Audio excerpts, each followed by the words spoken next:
Welcome back to the... Too creamy. Too creamy. Too much cream. Too much cream in the mouth. It's all right. Shake it off. Okay. Sorry. Great. Sorry. Amazing. Laugh while you can. Can we keep that in the intro? This is all part of the intro. Welcome back to the Talltale Tavern, the monthly one-shot adventure TTRPG podcast. I'm your tavern master and host, Kyle, and we are back for Chapter 12 of Expedition Untold. Joining me back at the bar tonight, recovering showchoir kid, current school psychologist, and aspiring magical girl, it's Brooke. Thank Welcome you, back, Brooke. Kyle. Thank you. Happy to be here. That was not L10. That was just a mechanical robot voice. It was clearly very different. Yeah, totally different. Yeah, anybody who thought it was the same as a fool, of course. Yeah, obviously. But Scott, you've created the way we talk in robot now. I'm podcast, glad to know, and I'm sorry for anyone who has to do it because it hurts. It doesn't feel good. It really doesn't. Also here on his knees, worshiping the Holy Ghost in the machine, we have the Cleric lad played by Landy. Welcome, Landy. Hey, thank you. Glad to be here. Also here, a guy who forgot to cut his hair before this episode, so he instead cut this intro short. It's Mav. Welcome back, Mav. Glad to be here. Is he here? Yes, he was doing a visual thing. Oh, right.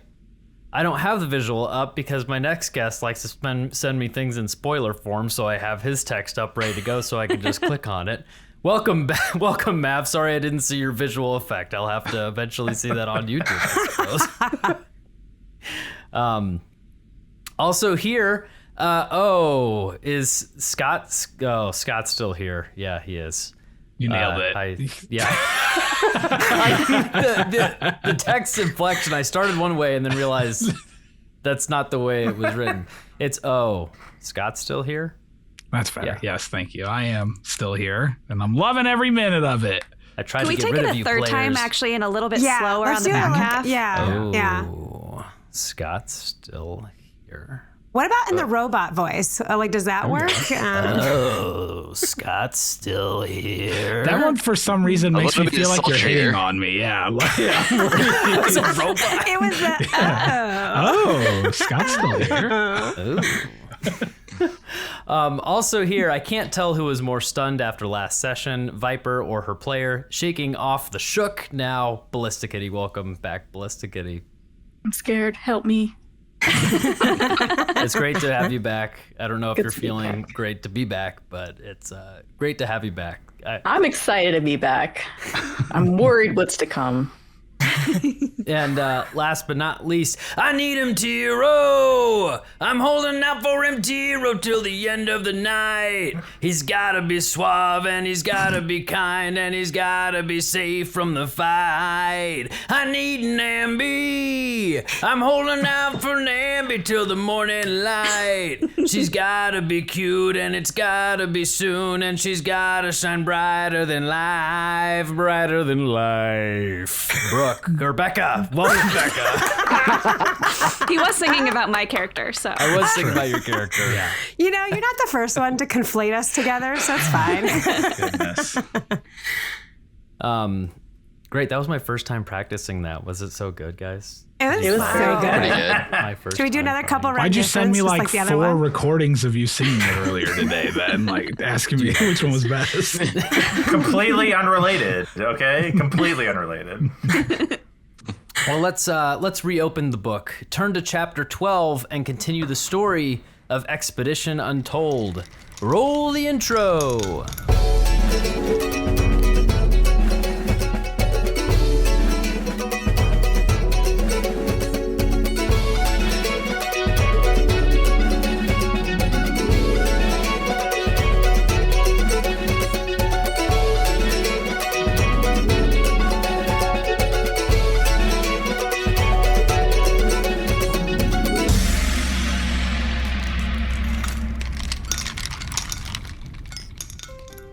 Everything is so broken.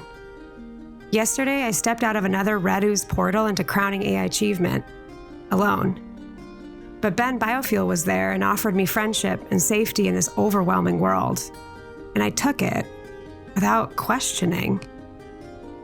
Together with Ben, Vyper, Lad, and Paolo, we made our way to New Lisbon City to try to meet up with a group of resistance fighters and take down the Red Ooze corrupted AI. We fought mutants and bots along the way, but then everything broke. Hihachi revealed all of this has been a lie. This group, these book characters, they aren't my friends. They're just robots too. And they led me like a lamb to slaughter to the AI. I mean, I know they didn't know, but still. The real Paolo, Vyper, Ben, and Lad, dead, and now AI. Vyper's sister and Paolo's gang, probably dead and AI. The mutants we fought through, those are the remaining organics. I had myself convinced I was just killing monsters, but who was I actually killing? The crew fought the AI 175 years ago, not 6 weeks. But something was corrupted all the way back then. L10 from the mothership was somehow with them, and the AI absorbed him. Why was he here? Have you read Mothership? It's really good. It's about... No, we don't have time for that. Everything is broken. I need to find my real friends. We start this chapter off with M'tiro and Namby. Namby, you stand outside the Temple of Soul, say goodbye to Hugh's sister River and the rest of the Bone Guard, and activate a page from Crowning AI Achievement. A golden portal of swirling spectral pages opens in front of you, and you step inside. M'tiro, in the fuzzy fur you hold a similar page in your hand. Activate the portal, say goodbye to your father and Zaz, and step into the portal. As you both step into the portal, you feel the story resetting just as it had for Zoonopia and Maleficent 7. M'tiro, you see your younger self never asking your mother if she meant that your father was a genie, and you grow up believing it. Your mother holding on to that secret until she wanted to tell you on her deathbed but never had the chance. Your stories never gained much traction, and you didn't travel the world performing and selling your stories. Namby, you never meet M'tiro at the university at one of his performances, and never buy his book, and never gain that extra inspiration from hearing his story. You don't join the expedition to the Temple of Soul. M'tiro, you see your father fighting the bullywugs and being captured, but being kept as a slave and not presented to the queen.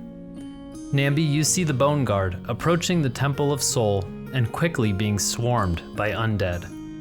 You see River, Navrog, Krundurg, and Thurder all falling to the skeletal army of Theoxophilion the Necromancer. Namby and M'tiro, you find yourselves swirling through this tunnel of swirling golden pages. M'tiro, you sense the presence of someone on your left, and Namby, you sense the presence of someone on your right. You both look and realize your stories have converged and you are once again together. Are we like... Yeah. Are we standing? Like, are we in like a weird space? You are floating in this tunnel as the pages are swirling around you, and you are traveling together, able to see each other. I reach out to take Namby's hand. We yes, went in to hold hands in this. Yeah. That did not work. That was crazy. What happened? Oh my God. You wrote a book and I bought it, and then, that was weird. Yes, I fear I made a horrible mistake, and it is my fault that reality was rewritten, although I had no way of knowing at the time. I learned Well, no, what, we didn't know what we were supposed to do. I mean, oh my gosh. We're just clasping his hand so hard. I know, I'm on to it. I know what we need to do now, though. We have to find Huguenard. I promised Huguenard that we would get through this together. We must. Why isn't he here? I have no idea, but I do know that I think when I talked to Thwick, they mentioned that Hugh was needed help or was in Crown. Did they tell me specifically that he was in Crown AI Achievement? I don't know. As you're trying to remember, as you say... I'm just going to jump in here. Yes, Thwick told you that it was Crowning AI Achievement, and he said that Hugh was in big danger. Same thing for Bick towards Namby. All right, that's just a little note from the editors. Great, I mean, I know Hugh's in danger, but why is he not here? Why are we meeting up and he isn't? That's what's going through I don't understand why only you and I would be affected by the decision that I made.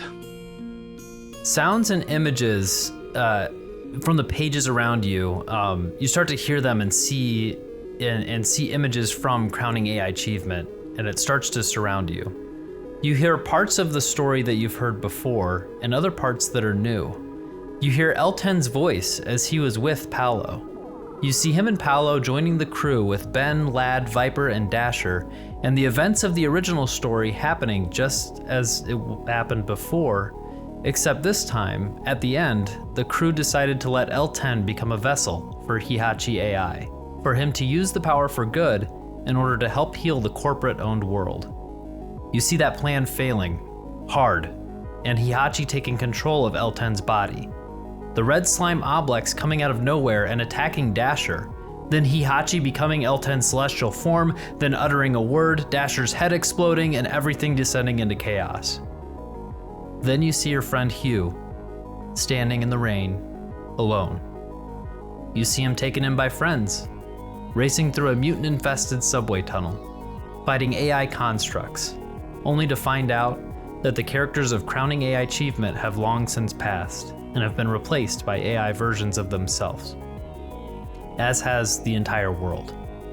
The AI crew resist a direct order from Hihachi, escape his clutches, are beckoned in by the mutants, and disappear into the darkness.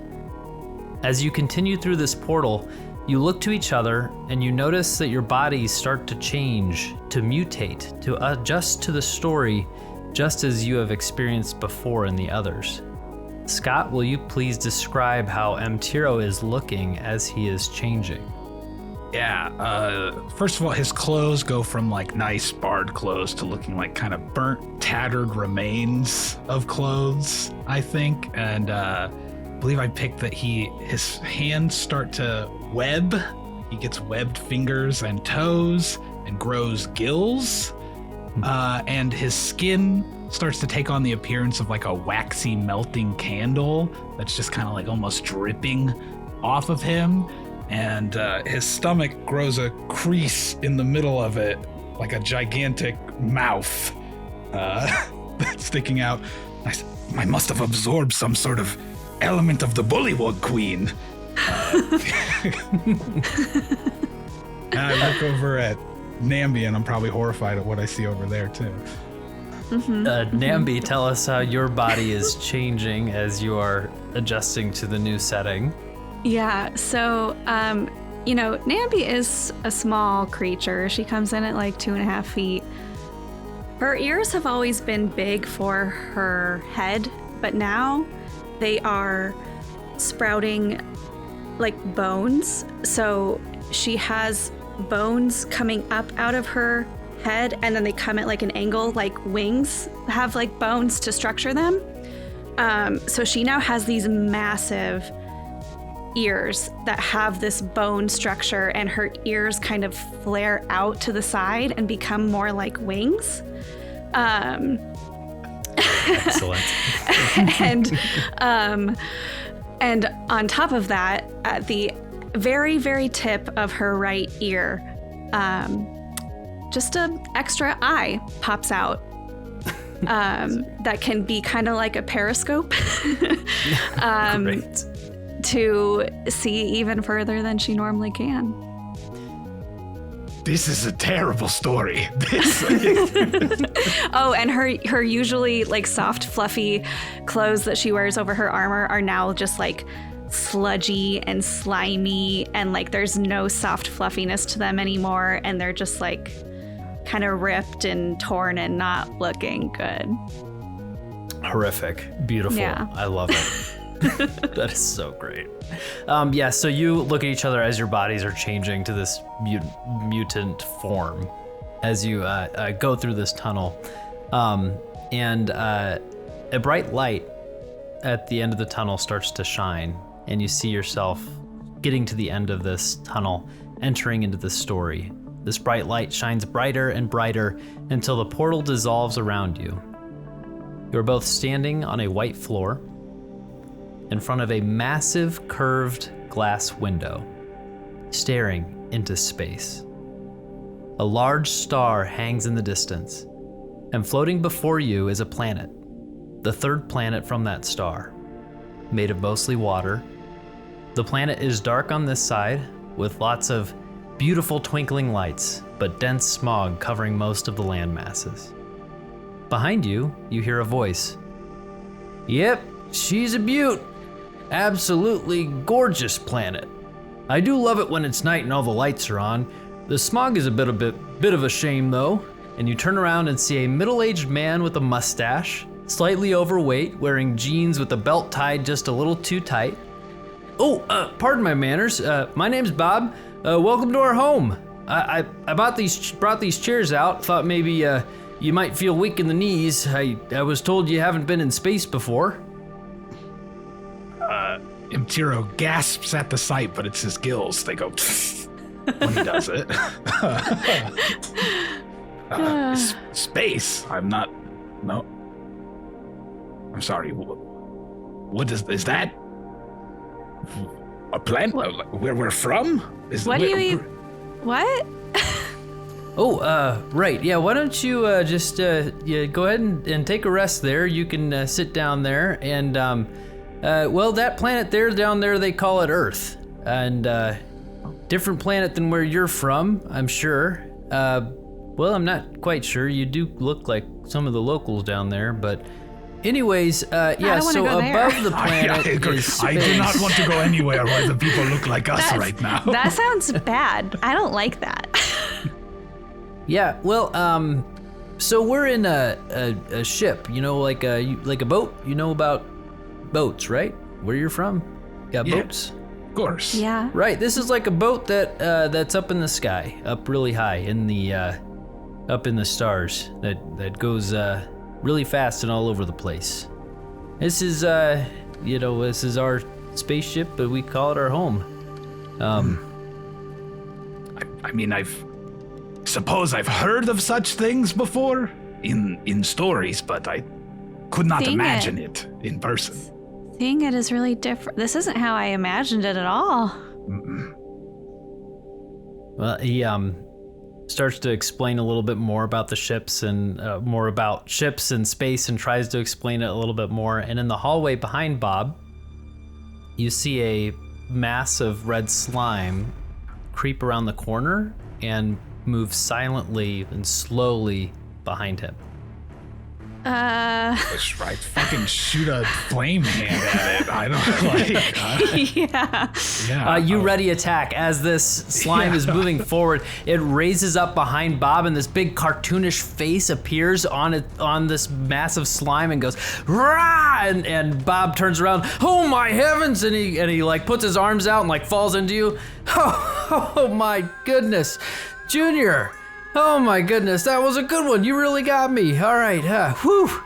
All right, these this here is Bob Jr. He's my son, and sorry about that. He's learning his colors. You see, well, we're plasmoids, and he drops his visage, and you can see he's got his blue color, and then he brings back his human-looking form. And well, this is my son Bob Jr., and you know he's He got the trait from me. I can make myself look however I want, so I thought maybe this would be a little bit more friendly for you to see, a humanoid-looking form. But could you ask him not to be red, please? That's kind of sure, yeah, Bob. Yeah. Or Junior. I guess I don't want to speak like you're not here, but yeah. Oh, sure, yeah. Hey, Bobby, why don't you see if you can do purple? See if you got purple there. And you see, like, Bob Jr. is just this little blob, and he turns into this beautiful purple color. Rolled a 17 on that check, so he does great job. Great job, Bob. Bobby. Truly a beautiful regal color, my boy, and I'm so sorry that I almost attacked you. I don't mean to be prejudiced, but we have been having some unfortunate involvement with a red ooze currently, and I'm so sorry also. You said your name was Bob. Allow me to introduce myself. I am M'tiro Bearstero. This is my friend Namby Pambleton. We are looking for our friend Huguenard Rockbridge, who I believe must be on that planet down there. Oh yeah, we actually got some good information for you, so we'll talk about it more at dinner. I hope you all came hungry. The missus has prepared an absolute feast for dinner. She is a fantastic cook, and I am just glad that you all are here to help me eat it, because Lord knows I do not need the extra calories. So, Wait, but if we have information, shouldn't we go now? I mean, not to be rude, but... Oh, right. Yeah, we need to wait for cover, though. You see how it's nighttime down there? We're going to wait till the planet rotates a little bit, and then we're going to go on down. And... How can you tell if it's nighttime down there? Okay, if you say so. Well, it's dark. You see how the sun's on the other side, and on this side it's dark there. So the other side of the planet's light when this side's dark. We could really go into a whole lot of this, but we don't really, unfortunately, don't have that much time. You guys will be heading out here soon, but you want to get a good dinner in your belly, I would assume, and I don't want to go down there hungry. My stomach opens up. Namby almost pukes. She's like, oh my god. Bob Jr. He's on the ground. He like mimics you. Like he like stands up and like tries to make a mouth out of his like belly and like a little like tongue that reaches out. And Bob's like, "Oh, Bobby, hey, how about you try? Let's try to do the humanoid form like we talked about.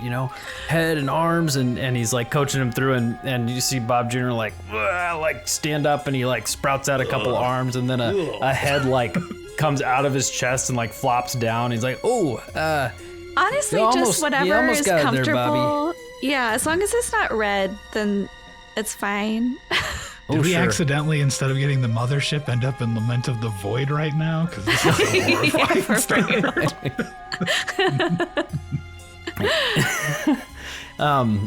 So he says, "All right, well, let's. That's a good try there, Bob. Remember, head on top of the body. But anyways, well, let's head on over, and I think dinner's about ready. So come on this way. Feel free to leave your shoes on or take them off. We're not that kind of family that makes you take your shoes off or anything like that. So do we have shoes? I guess I do. We're like, I don't think Namby wears shoes.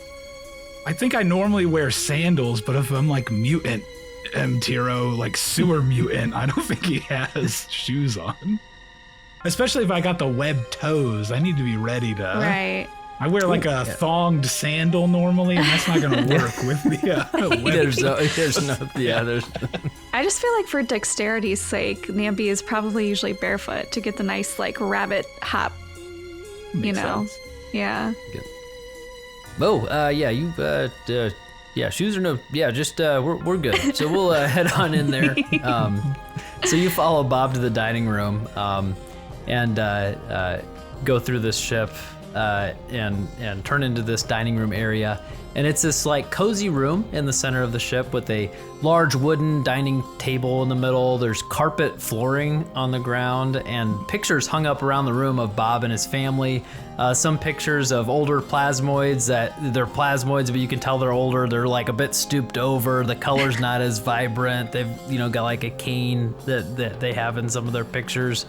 There's a big picture on the wall of Bob and his family standing outside their teardrop-shaped ship with lots of other ships kind of in the background and tons of plasmoids around. This is a very large like family picture, and you can pick out Bob's little family there. And then you see the table is just covered in food. You see mashed potatoes, corn on the cob, seasoned green beans, a crown roast, big jugs of iced tea and lemonade, and a blue plasmoid wide-set woman walks in carrying a plate of baked potatoes. "Oh, honey, you didn't tell us our guests had arrived. How rude of me. Hi, my name's Mary. You must be Namby and M'tiro. Am I saying that right?" Yes, correct. I am M'tiro Berstero. This is my friend Namby Pambleton. It is wonderful to meet you, Mary. Oh, great. Well, welcome to our home. I've been, working hard in the kitchen. I didn't know what you guys would like to eat, so I just tried to make everything. So, do you have any restrictions, dietary restrictions? Is there something on the table that you can eat, I hope? I'm sure whatever you've made is wonderful. Thank you so much. That's very sweet. As long as there's no fish. Right now, I'm just feeling like fish would not agree with me.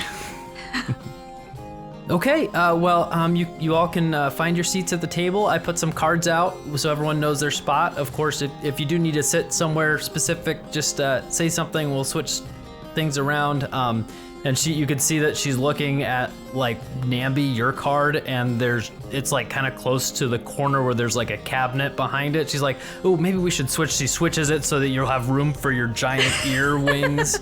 We'll switch these, M'tiro and Namby. There, I think that'll work.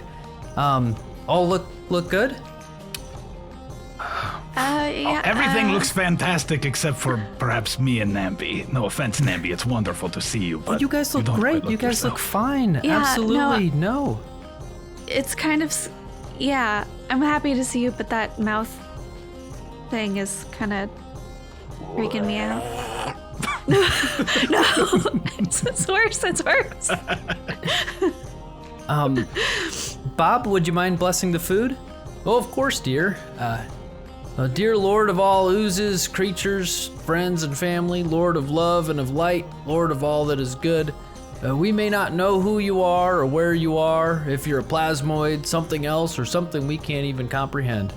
We may not know the plans you have for us, but we know if we stick together as one, in love and in friendship, that everything will be okay.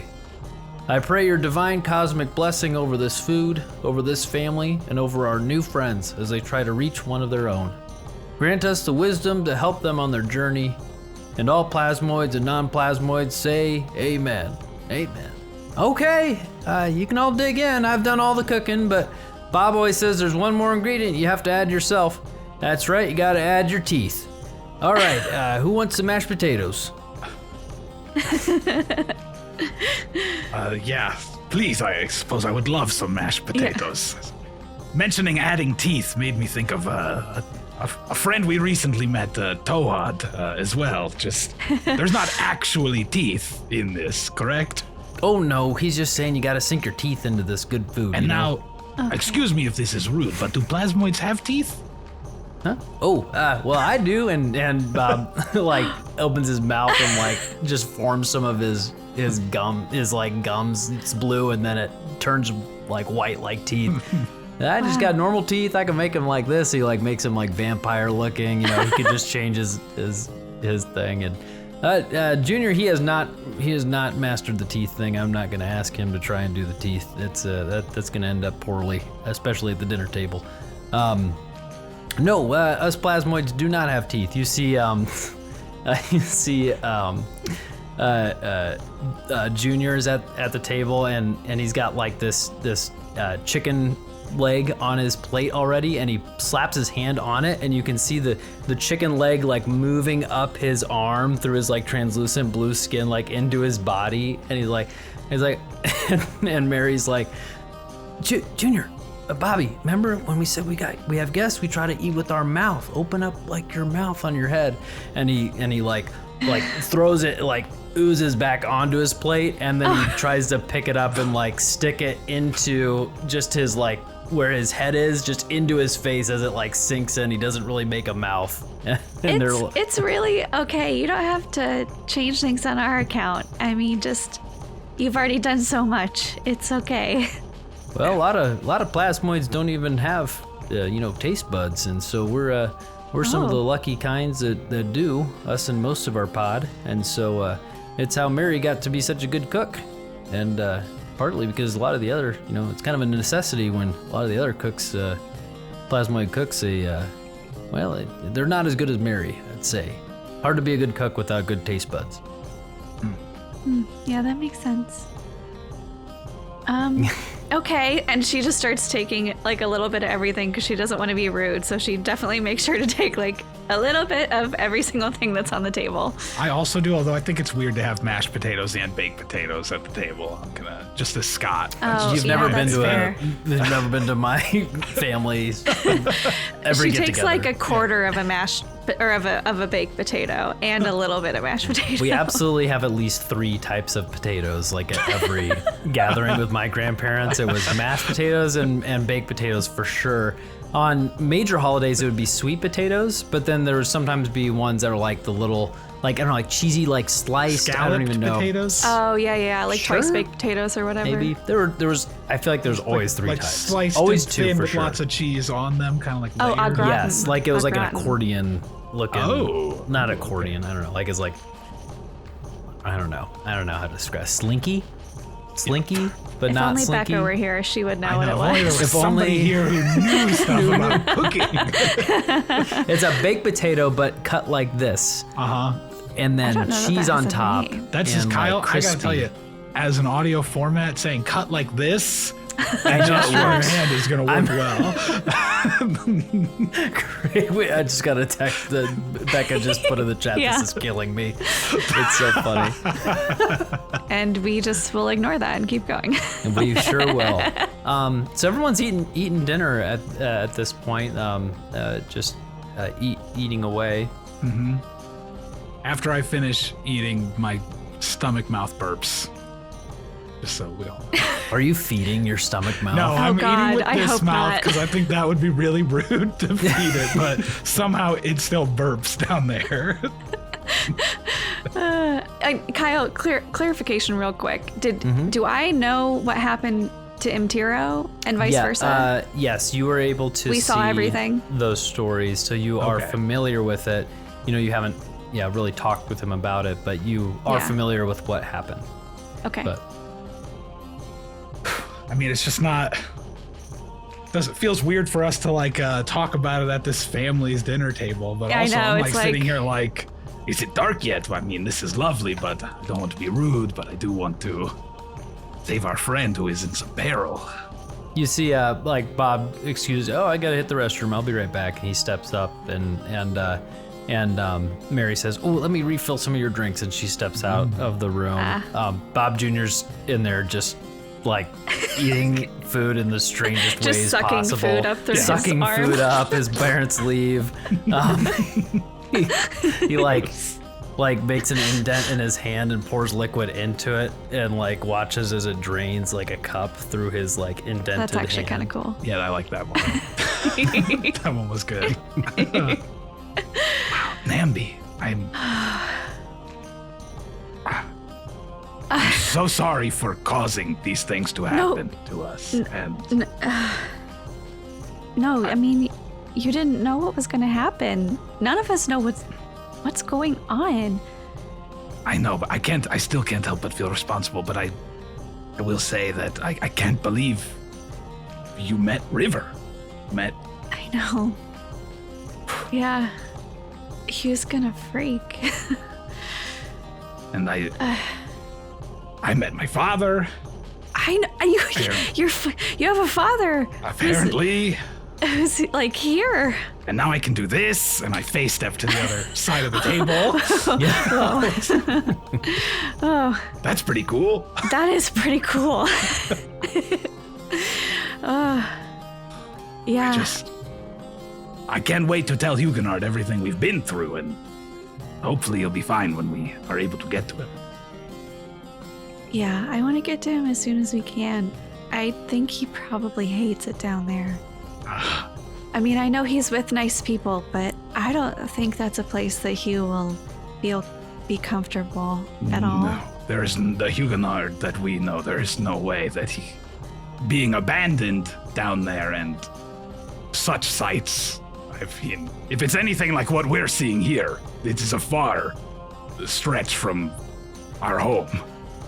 What do you think is going on here? Because in Mothership, they're dead, right? Like they No, are. it's like I cover up the blobs here, like face area. No, they shouldn't be here. I'm confused Like, what's about going that as on? well. That makes me feel nervous that we're not like in the right place now. Like, what's going on? I don't even understand because I didn't even know that those two stories overlapped in any way. I didn't. No. I don't know what's going on ever. It's so confusing. I don't know. All I know is that we need to get to Hugh right away. I know they say we have to wait for safety, and like I don't want to go in and then mess everything up because we went too early. But like as soon as we can go, we gotta go. Absolutely, I agree. But yes, I don't want to rush things. I certainly don't want to endanger this family that shouldn't even be alive in the first place. Yeah. I mean, I've been thinking about this. Do you think the things that we do, I mean, like, I know we feel things reset when we leave, but like, do they remember some stuff? Like, maybe the things we do have some impact? Like, maybe we can help them. I mean, whether or not they last, I know that I can't not help while I'm here, at least. Yeah, definitely. I hope it does something. I don't know. It's getting really hard to figure out what the right thing to do is. Absolutely.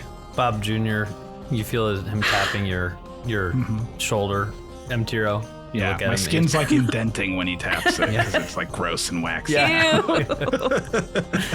He's like pointing to your plate with like his hands out, your empty plate. With his hand, so I'll hand it to him.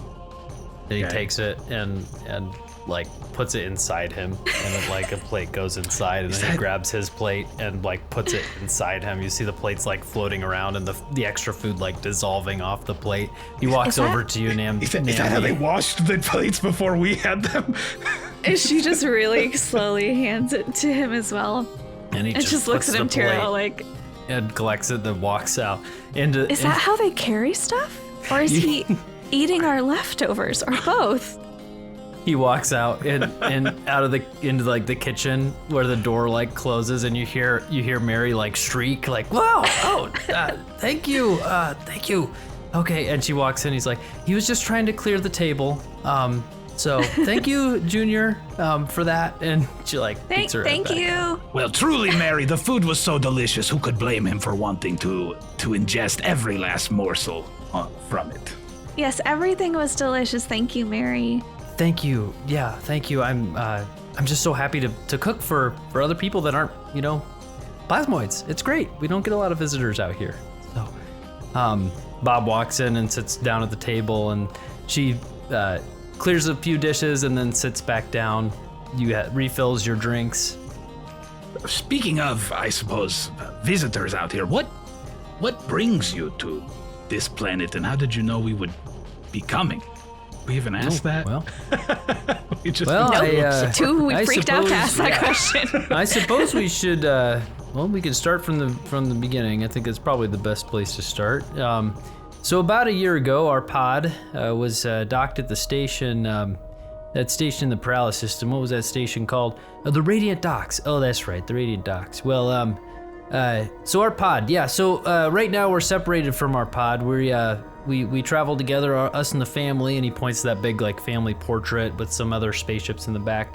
We kind of travel throughout the stars in a big caravan, and so we were all at the Radiant Docks, and my grandma, or not my grandma, Junior's grandma came over to watch Junior, so Mary and I could go out on a little date night, and we planned to go to a few places, but ended up spending most of the night at this quaint little place called the Talltale Tavern, and that's where we met William. A very nice man from, where was he from again? I always forget the name of his planet. Alaria. That's right, Alaria. We've been meaning to visit that planet, but it is way out there. Anyways, we ended up chatting with them for a while and made his acquaintance, and the next day we left the station with the rest of our pod to go travel the open stars. About 2 weeks ago, he reached out to us and asked us if we'd be willing to help some folks in need. And we couldn't refuse. So we came here, and the rest of our clan is out visiting a casino on the planet Pluto. It's probably a blessing I didn't get mixed up in that scene. So that's kind of how we made contact with him, and so we have some information for you. Your friend Hugh is down there right now on that planet with some mutants, as we understand it. I don't want to, make any assumptions, but are you two familiar with the mutants?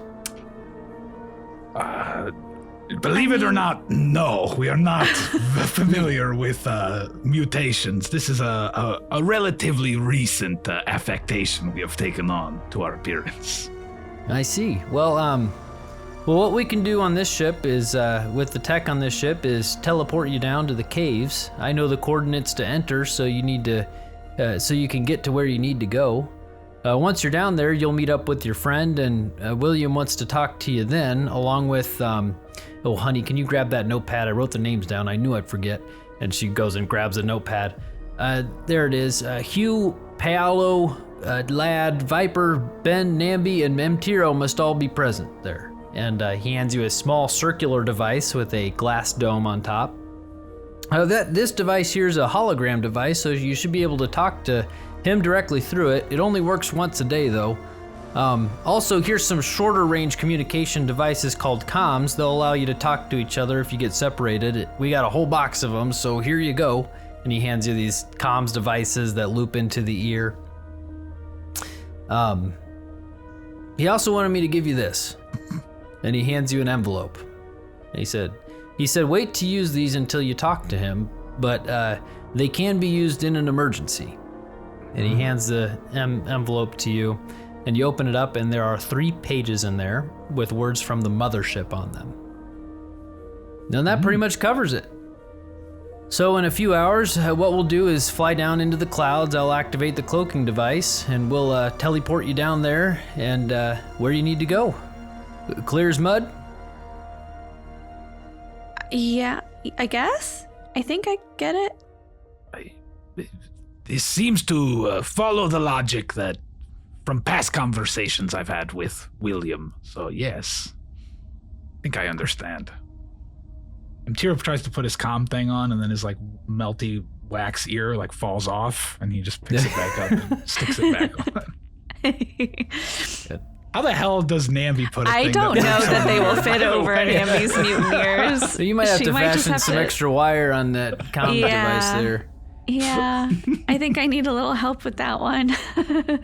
It should work okay. It stands for communication over mostly metal. You'll just loop it in there. You can, once per short rest, whatever that means. But you can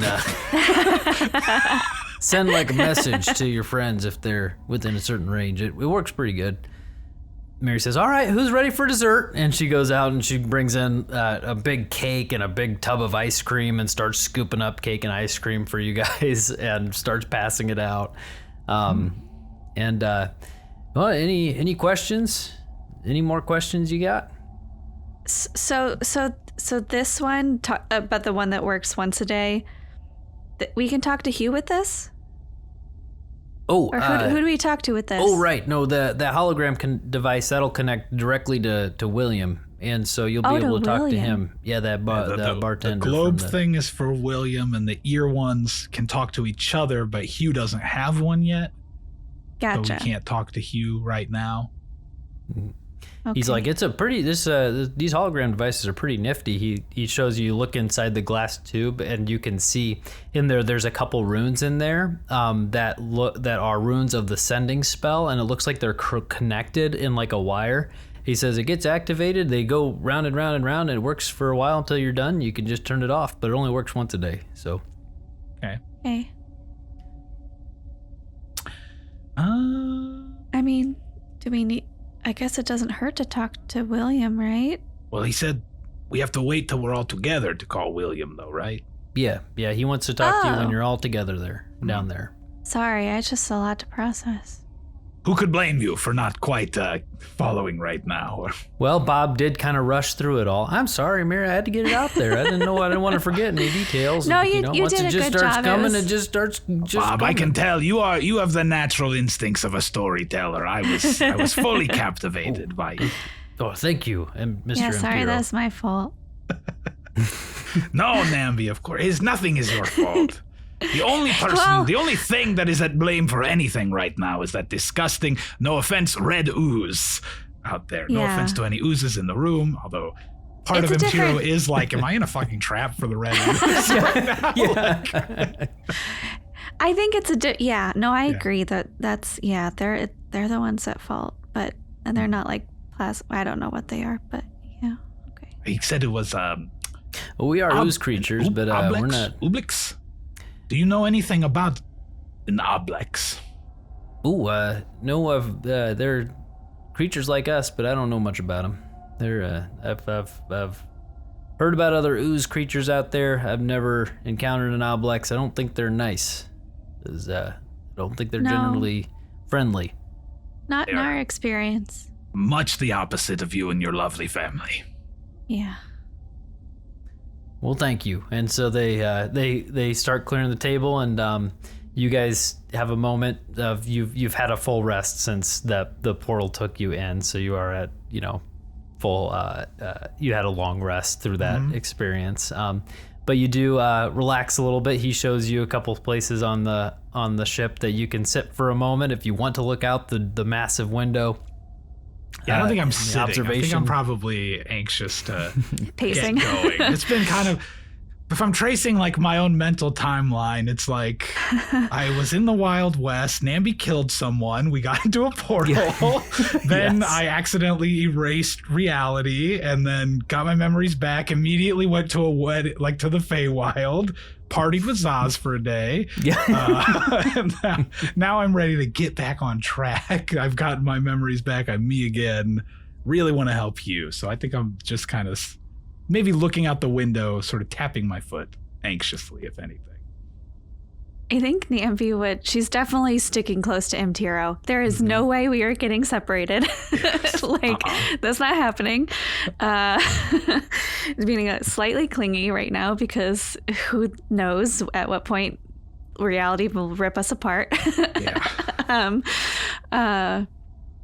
Trying to do some of her grounding exercises because she is similarly just going over everything that has happened and everything she could have done differently, and especially lingering on what happened with Tenenbaum and feeling terrible about it. Like, Hugh tried to comfort her. M'tiro definitely didn't like it. And she's just like, should we talk about it? Should I bring it up? I don't know how to bring it up. Oh my God. What if he's really mad at me and he doesn't even want to be with me right now? Oh my gosh. And so she's just like, obviously very visibly nervous, although she's kind of always visibly nervous, but a little more than usual, maybe. I guess sensing that Namby feels a little nervous. When Namby gets nervous, her foot does start to tap. Yeah, her foot's and tapping so a lot. It is fairly I'm tapping in obvious. rhythm with it. Yeah. I guess I would. What would I say to Namby while she's nervous right now? I'd say,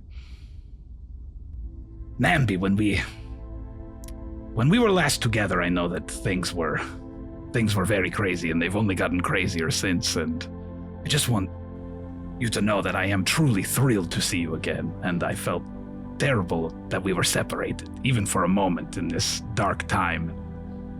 I'm really, really happy to see you too. I know the Tenenbaum thing went bad. Okay, like I didn't mean to do that. I got a little overwhelmed, I guess, and I really just wanted to teach him a lesson, and he was so mean to everybody, and I just wanted to teach him that he couldn't just pick on small people and get away with it.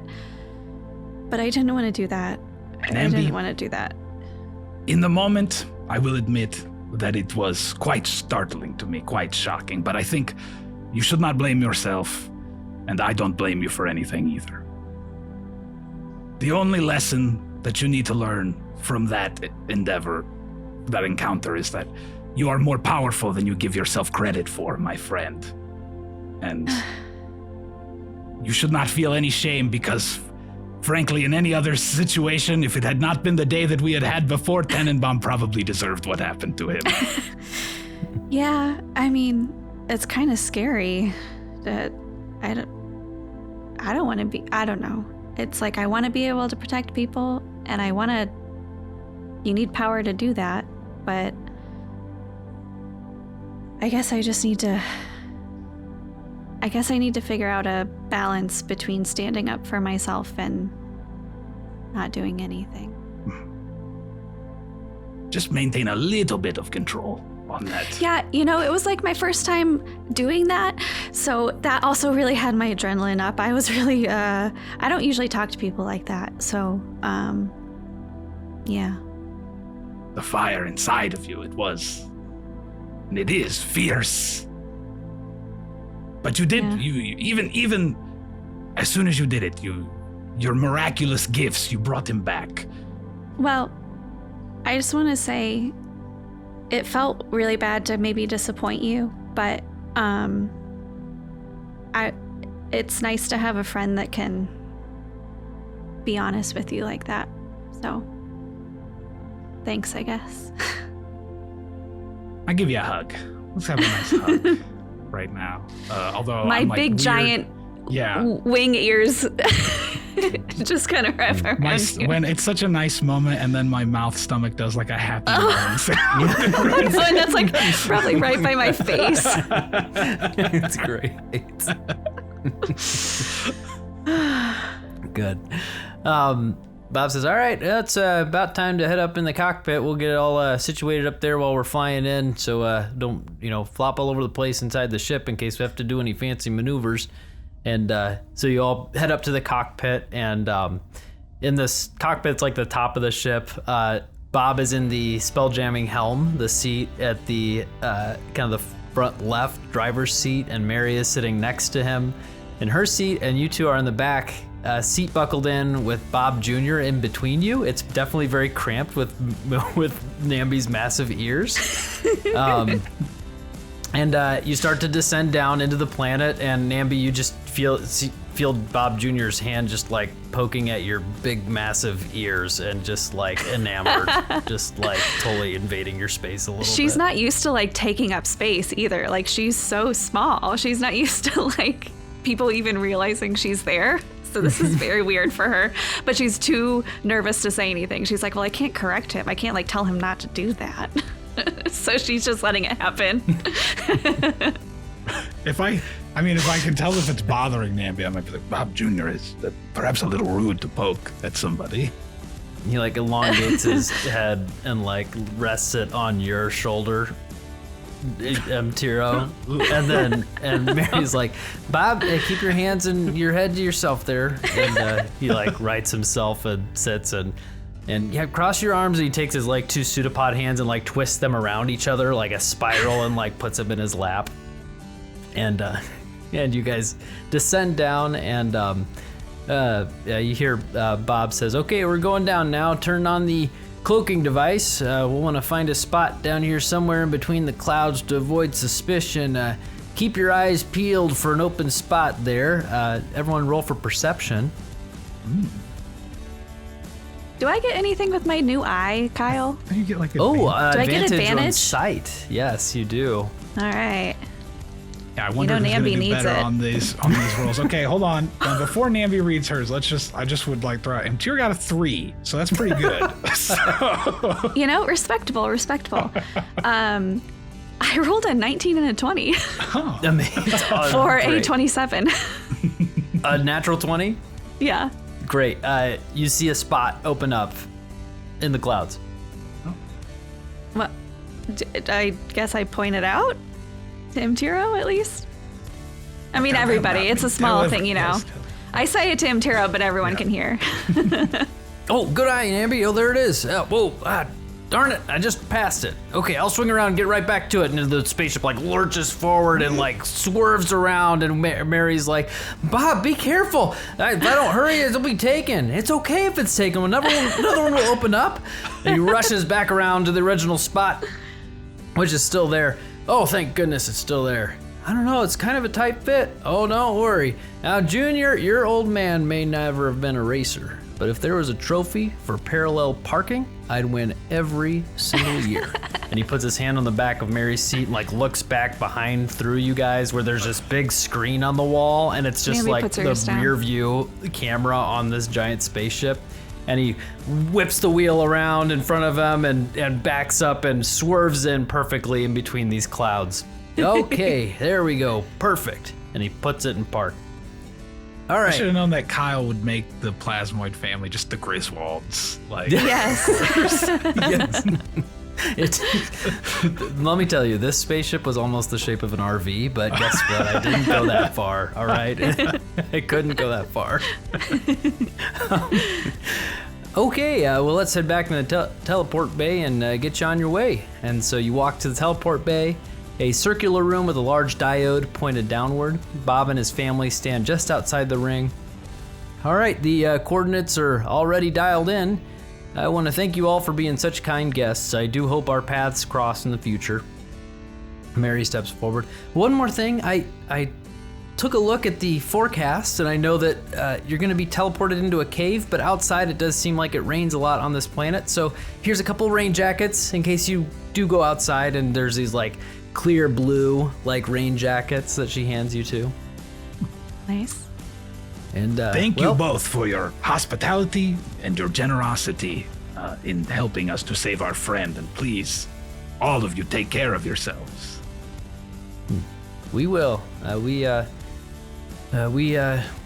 We stick together, us and this family and our big pod. We travel the stars together, and we just hope, one day our paths will cross again, and we'll be able to see you again and share another meal, because that was just a delight, the whole thing. That would be really nice.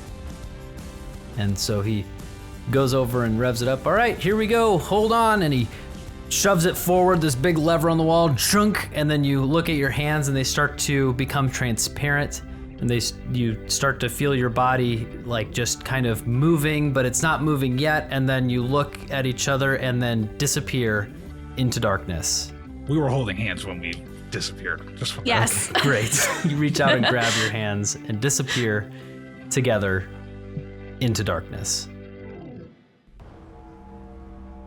We finally return back to Hugh, Paolo, Lad, and Vyper. You all sit inside the electric Hummer that is Ben Biofuel after just escaping the direct orders of Hihachi and heading out of the tunnel. As you exited the tunnel, you saw legions of mutants coming up from a hole in the ground where you had first fought the multi-armed, multi-faced, massive mutant. You see that the mutants, in the sunlight, all have a greenish hue to their skin, and they all have at least one thing abnormal about them, whether it be an extra arm, extra head, wings, or tails. As Ben drives forward, one larger mutant wearing a tattered sash near the entrance of the hole beckons you in, and Ben drives forward into the darkness. Ben smashes down on the wet bottom of a large sewer, and his headlights turn on, and mutants all around you spread out to the sides of the sewer, making a path forward for you. And on either side of you, the mutants are marching outward into the sun. The radio comes on, and it's Ben's voice. Oh, what the hell do I do? Drive, man. Just get us away from the Hihachi as far as you can. Okay. I'm going further. And Ben starts to cautiously drive through the thin liquid on the bottom of this sewer, and then and starts to inch forward as the mutants are continuing to move on either side of the car. And then in front of him, you see one of the massive mutants, very similar to the one that you fought earlier. Multiple arms, multiple heads, faces coming out of different spots on the body, marching forward toward the car.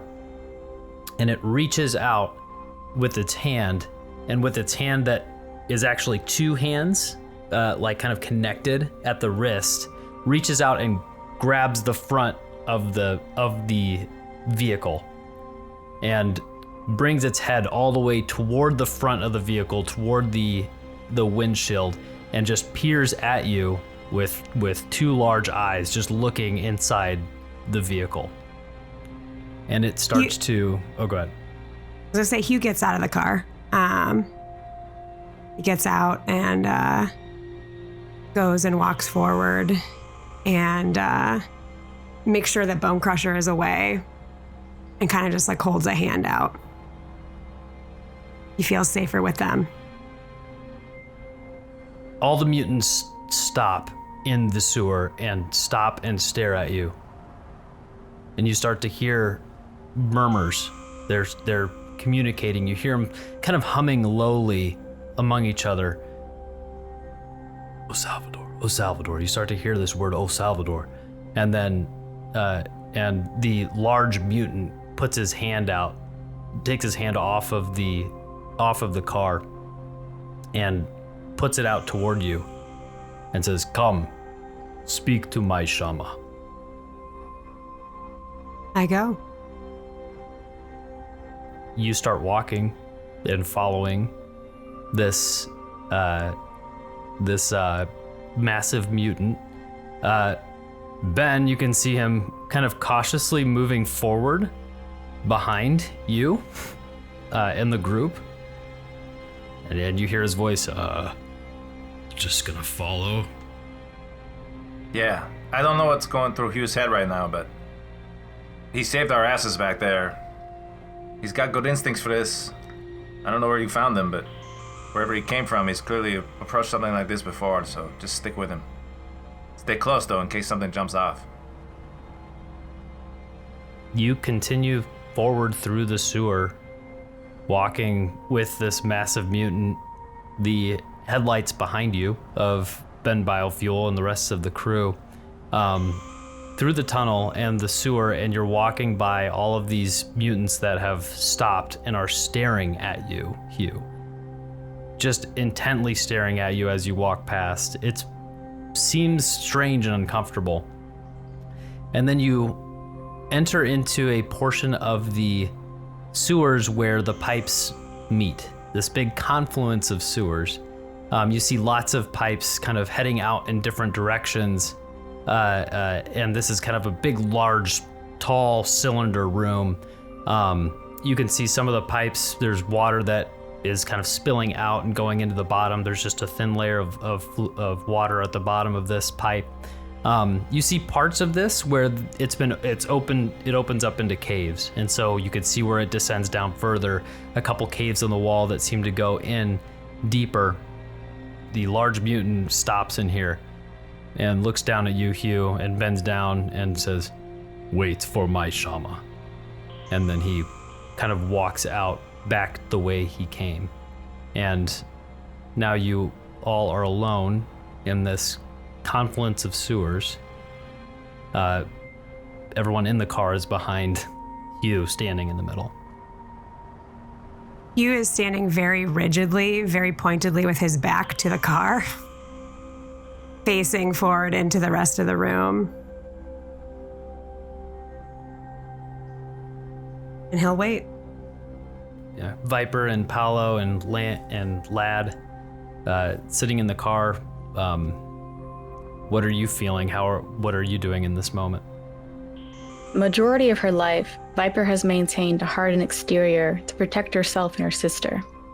Now that reality as they've known it has been proven false, she wants to know if the bond between her and Paolo is organic. Without a sister to protect, and Paolo without his boys, they fill a void for one another in a way unexpected even to them. After finally breaking free from Heihachi's stun effect, Vyper was tucked deeper into Paolo, tears of oil running down her face as the weight of devastation fully sets in. Seeing as how they've arrived to a new destination, she begins to get up a little bit and look to the rest of the group. And as Vyper curled into him, Paolo kind of cradling her gently as she woke up out of that programming lock. The feeling of her in his arms was familiar, and that familiarity kind of surged up out of his chest like a forgotten memory. But he's unsure what to do because they've been here before. You know, they've come to the point of being near each other but never together, consoling each other in the dim, dark hours. But for some reason or another, never acting on it, never moving forward. And so as she starts to straighten up, he lets her, but she sure feels familiar in his arms. But as she does, he kind of turns over to look at Lad and check on Lad to make sure that he's waking up as well. And I think Lad kind of starts to rub his head and eyes and kind of in shock as to what he's feeling. He kind of is starting to remember L10 and the conversations with L10 about, you know, the abilities that he had to kind of help people, to remind them of their happier times, like times before addiction, and kind of the process that they went through to, you know, help the people that were in the camp, Paolo included. And he's still just kind of holding his head in his hands in shock as all the memories start to flood back. You guys wait there for a minute, 5 minutes. You hear distant sounds of battle happening above you on the streets. Sounds that eventually do start to quiet. And you wait in this moment, and in some of you in the car, one of you outside the car, does anybody approach Hugh at this point, or just want to give him his space as you continue to wait? I think Paolo would want to go check on him once he was sure that Vyper and Lad had kind of recovered their faculties and were able to support themselves. He would kind of, let Vyper slide off of his lap and find her own seat, and he'd give Lad a squeeze on the shoulder, and then lock eyes with Vyper maybe a little too long, and then hop out of the car to go walk up next to Paolo, or walk up next to Hugh. Not too close, like giving him clearly Hugh wants distance. But he would, tuck his hands in his pockets and stroll up like even with Hugh so that Hugh can see him in his peripheral vision, but, giving him 5 or 6 feet of space to just kind of tip his head over and see if he can get an idea of how Hugh's feeling right now. Vyper would also follow, see what's going on. But in the back of her head, she's thinking about what's happening on the inside of them. If there's any way she can, interface with herself to see if she can remove any inhibitors placed on her by Heihachi, or commands. I don't know. Kind of like hack herself, if that makes sense. Just see what's in her system. Yeah, do an investigation roll. You won't believe what I rolled. It's a 4. That's gonna be a 10. We're all emotionally compromised right now. You don't see anything, abnormal on your body. You don't feel anything abnormal. You don't feel the presence of Heihachi. You don't feel like you are being inhibited in any way at this point. Still fresh. I'm still stunned. Yeah. Yeah. But you're not stunned anymore. You feel pretty away from his presence. Emotionally stunned. Right. Yes. Yeah. Can we feel any connection to anything larger than ourselves? Obviously we're all familiar with connecting to the ley lines from our human memories of being able to access, what was out there. Is there anything similar to that we feel at any level? You feel completely removed, just at a baseline, of any technology down here. You can sense the world above through noises, sounds, if your character has abilities to just be able to sense ley lines and technology, the flow of technology in this world. You don't really sense that anywhere around you down here in this sewer cave. So Paolo would kind of walk up a little further so that he's now in Hugh's view, and kind of look up at the ceiling of this, if it's, I don't know how high up this cylinder goes, but somewhat to himself, but loud enough so that Hugh can hear. He says, I don't think he can reach down here. I mean, I don't feel anything. I feel the same as I felt 4 hours ago. Although I don't know what that means anymore. I should have known better. I trusted you guys because you looked like I should trust you. And I assumed they were monsters. I believed they were monsters because they looked like they should be monsters. And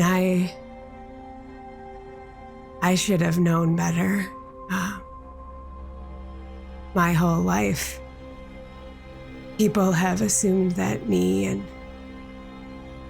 my sister and my mom, that we were monsters. Just because we're us. But it was you guys. You were the ones that I should have feared all along. Hey, Ben? Could you come here for a sec? He transforms into his form, gently setting Lad down, who is inside him. He steps forward and stands next to you. You remember when I stepped through that portal and you just magically happened to be right there? And you told me I wasn't safe there? Was that because I was there with you, Ben? Is that why I wasn't safe there? And then Hugh loses all control and punches Ben in the face. Go ahead, roll an attack, an armed attack. And he's actually going to take both attacks because I don't think he's going to be able to stop himself anytime soon. You just crit on Ben's face. Oh, of course. Because of course he did. And then the other attack is a 22. He's just punching. Those are both going to crit because he's not going to back away. He's going to let you hit him. So that would be 28 damage from Hugh just punching. And then for the first time in Hugh's life, he just bellows and he shows his troll fangs. That his body just kind of curls and it reverts back to a sense of just natural protection and self-protection instinct. And this world the last 5 days has broken him. And he's kind of become the monster that everyone always kind of claimed he was. Ben spits out oil from his mouth. Hugh, we didn't know.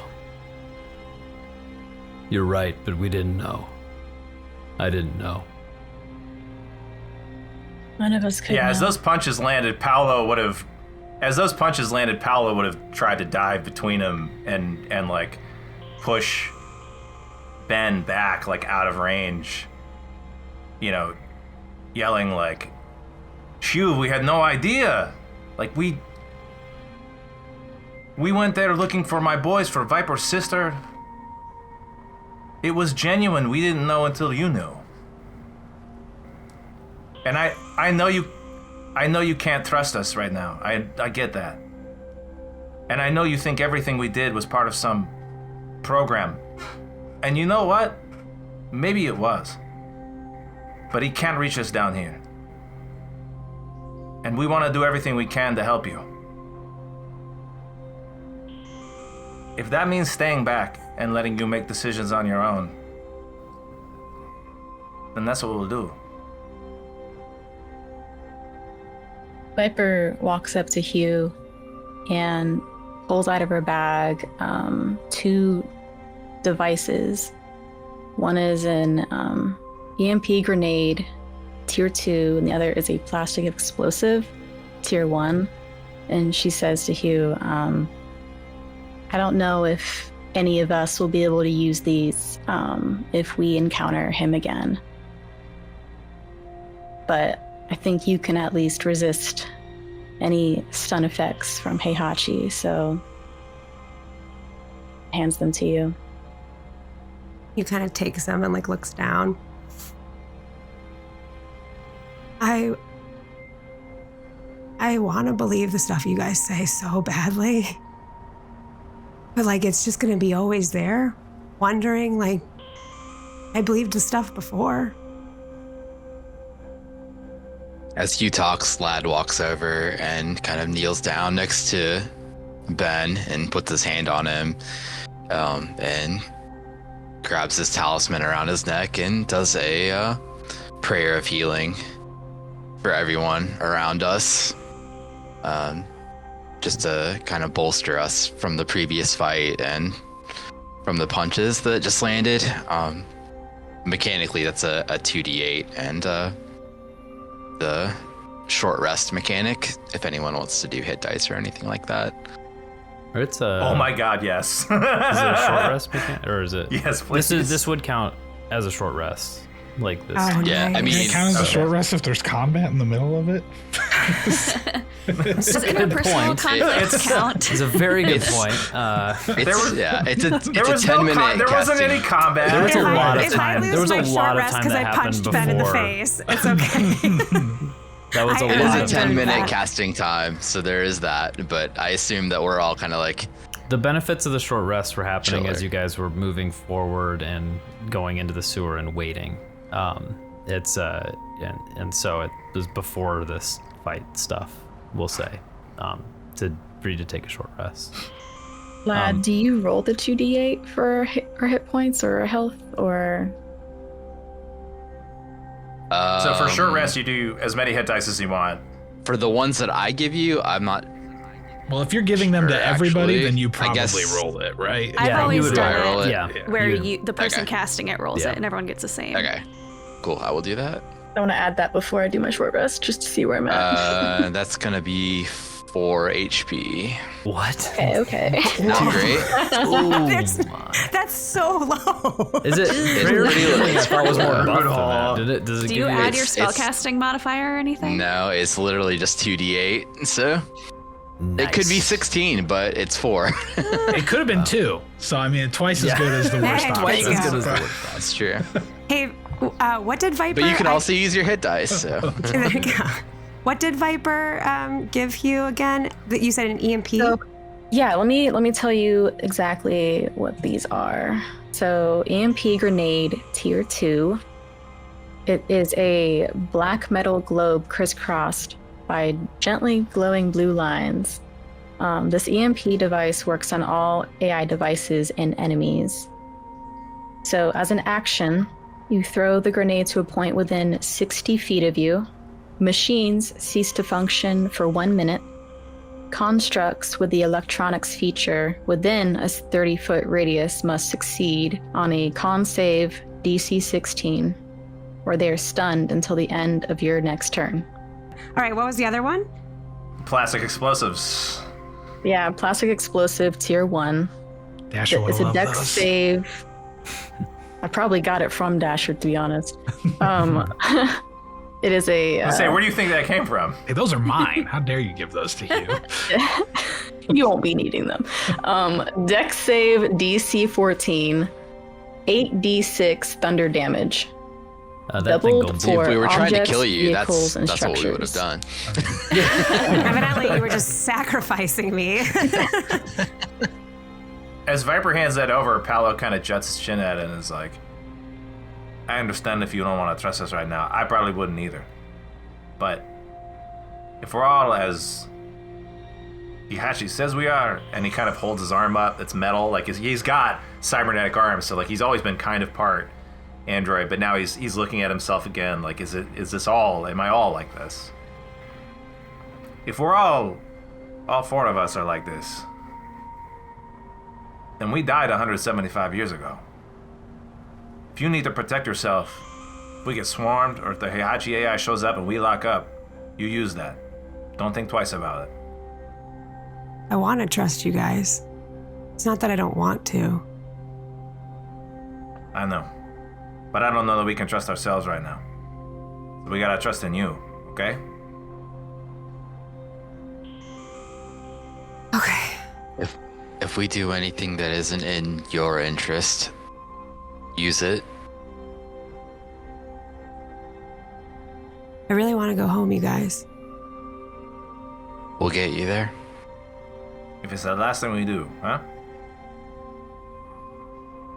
You start to see some mutated forms kind of peeking in around in the tubes and caves around this kind of cylindrical room.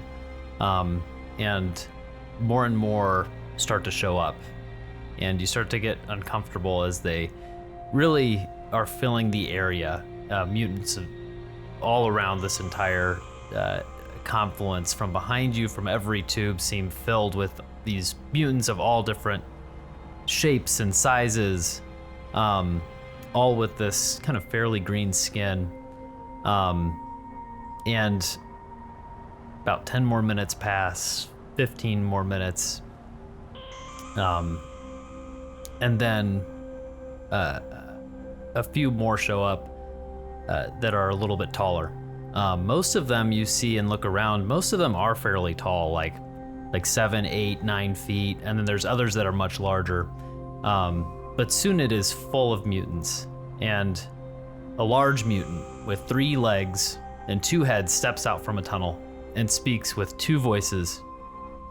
Sai de seu vehiculo. My Shama speaks.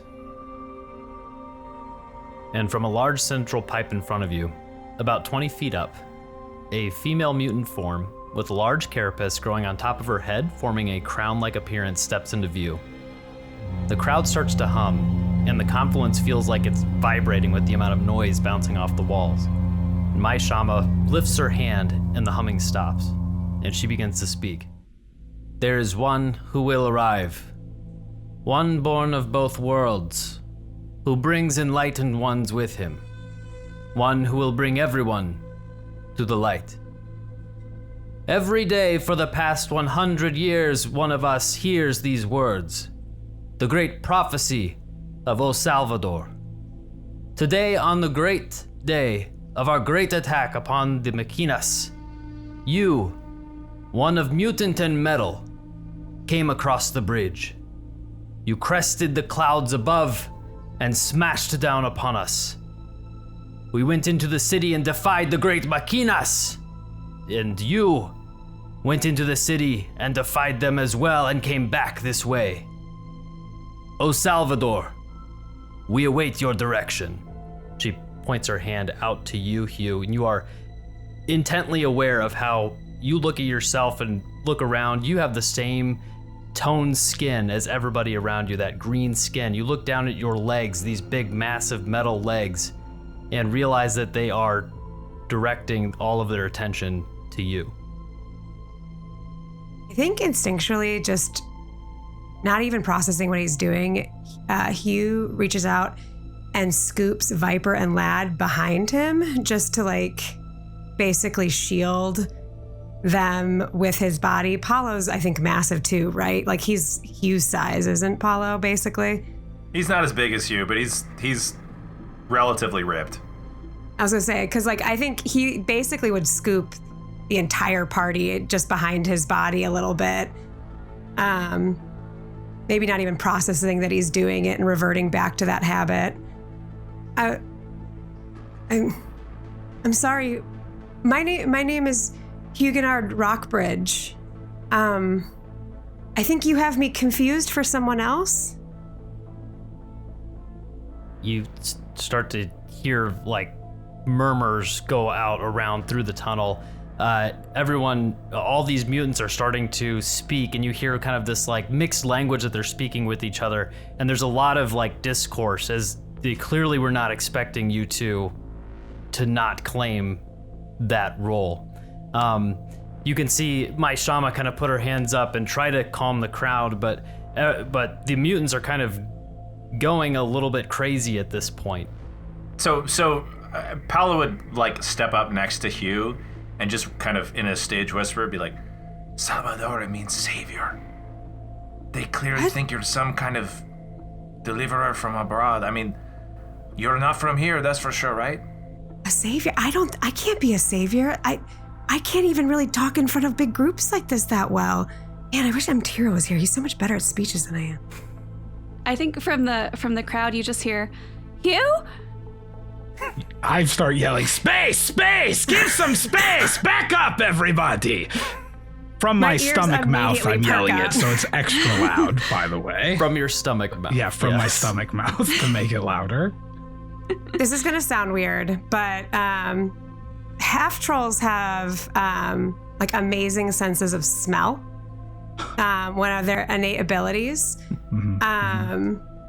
And Hugh cannot see where these voices are coming from. He knows the voices.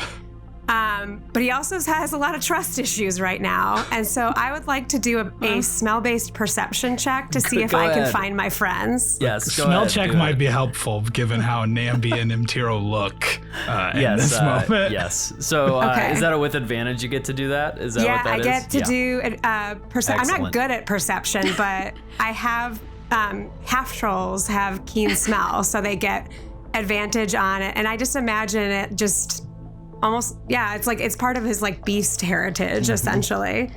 Hugh's find You've my heard of friends spell app is check. just his smell. That's a dirty 20.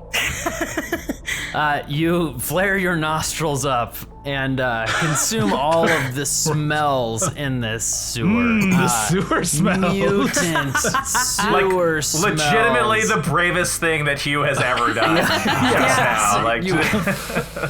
Breathe in all of these smells, and then you get this faint smell of burning flesh, and you think burning, and you look that direction, and in the crowd you see coming forward a mutant that looks a little bit different than all the other ones. And Scott, go ahead and describe how you look.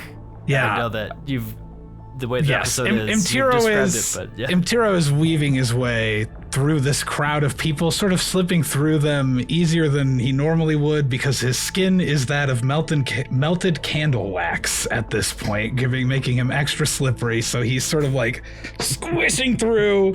He's wearing tattered clothing, and on his stomach now he's got a giant mouth on his stomach, as well as his normal mouth. And you'll notice his neck, if you're looking closely, also has gills. And he has a webbed hand that he's holding up and shouting, "Stand back, everybody! Everyone, make space! Huguenard!" Immediately runs forward and squishes your weird candle waxy body. Yeah, it's so slippery. Yeah. It's so slippery, Hugh. You're trying to, but he's like slick now. It's and like when you try to grab one of those squishy things that's like a tube, Yeah, you know, the and it tubes. slips out of your hands. Yeah. And I think Namby is too polite to like push through the crowd. So she uses her new wings to fly kind of above the crowd. Her ears are now even bigger than they were before, and they have like that bone structure and wider surface area to give her flight. So she is weirdly, awkwardly ear flap flying toward you, Hugh. And probably just like pummels into you awkwardly, like doesn't know how to land. Yeah, 100% just takes it full to Namby to the face willingly and just immediately engulfs her, trying to engulf gross candle waxy M'tiro too. Is it you? Why are you so gross? Well, Did you that drink part I don't You're know not if we can supposed to explain. drink the liquid. Well, we did, but that was after we got here and we looked like this. I tried to purify the goo, but they actually didn't like that. They wanted it the regular way. A few of them did like the addition of sugar that I made to the ichor, though, but most of them could not stomach it. Tears are just streaming down Hugh's face as he's just trying to encouragingly nod. Namby's just hugging Hugh the whole time we're talking. Just like not letting go. It is so wonderful to see you, my friend. I am so sorry for everything that has happened, and I hope that you have not been missing us too much in your journeys. I didn't fail. You guys are okay. You start to hear a sound that is a sound, and soon the entire cavern is all the mutants are making this sound. And you look up at Mai Shama, who has her hand lifted, and you can tell she's controlling the crowd by making this sound and everybody repeating it. And then she stops it, and she staring down at you, Hugh. Every day for the past 100 years, we hear the words. There is one who will arrive, one born of both worlds who brings enlightened ones with him, one who will bring everyone to the light. You are of mutant and of machine, of the machinas. If it is not you, then who? A mutant? To them, you might, to look at them, you kind of, no offense, but you match their skin tone, so I think they think you're a mutant. You're just so naturally broad and strong, it could not be natural. It's impossible that somebody could be born as fierce as you. Hugh just reaches out with his big, beefy, which I actually did the math on this, and he would have like 13-inch big, like, catcher mitt hands with his proportions. Oh, yes. This is what I did after one episode recording when I couldn't sleep one time. And I just like palm M'tiro's both sides of his head, and I was like, I have missed you so much. You both bring light wherever you are. I don't know if I can be a savior. Oh, I have people that I need to introduce you to. Yes, Huguenard, introduce us to your friends. You guys. Meanwhile, my Shama, one moment. Just one moment.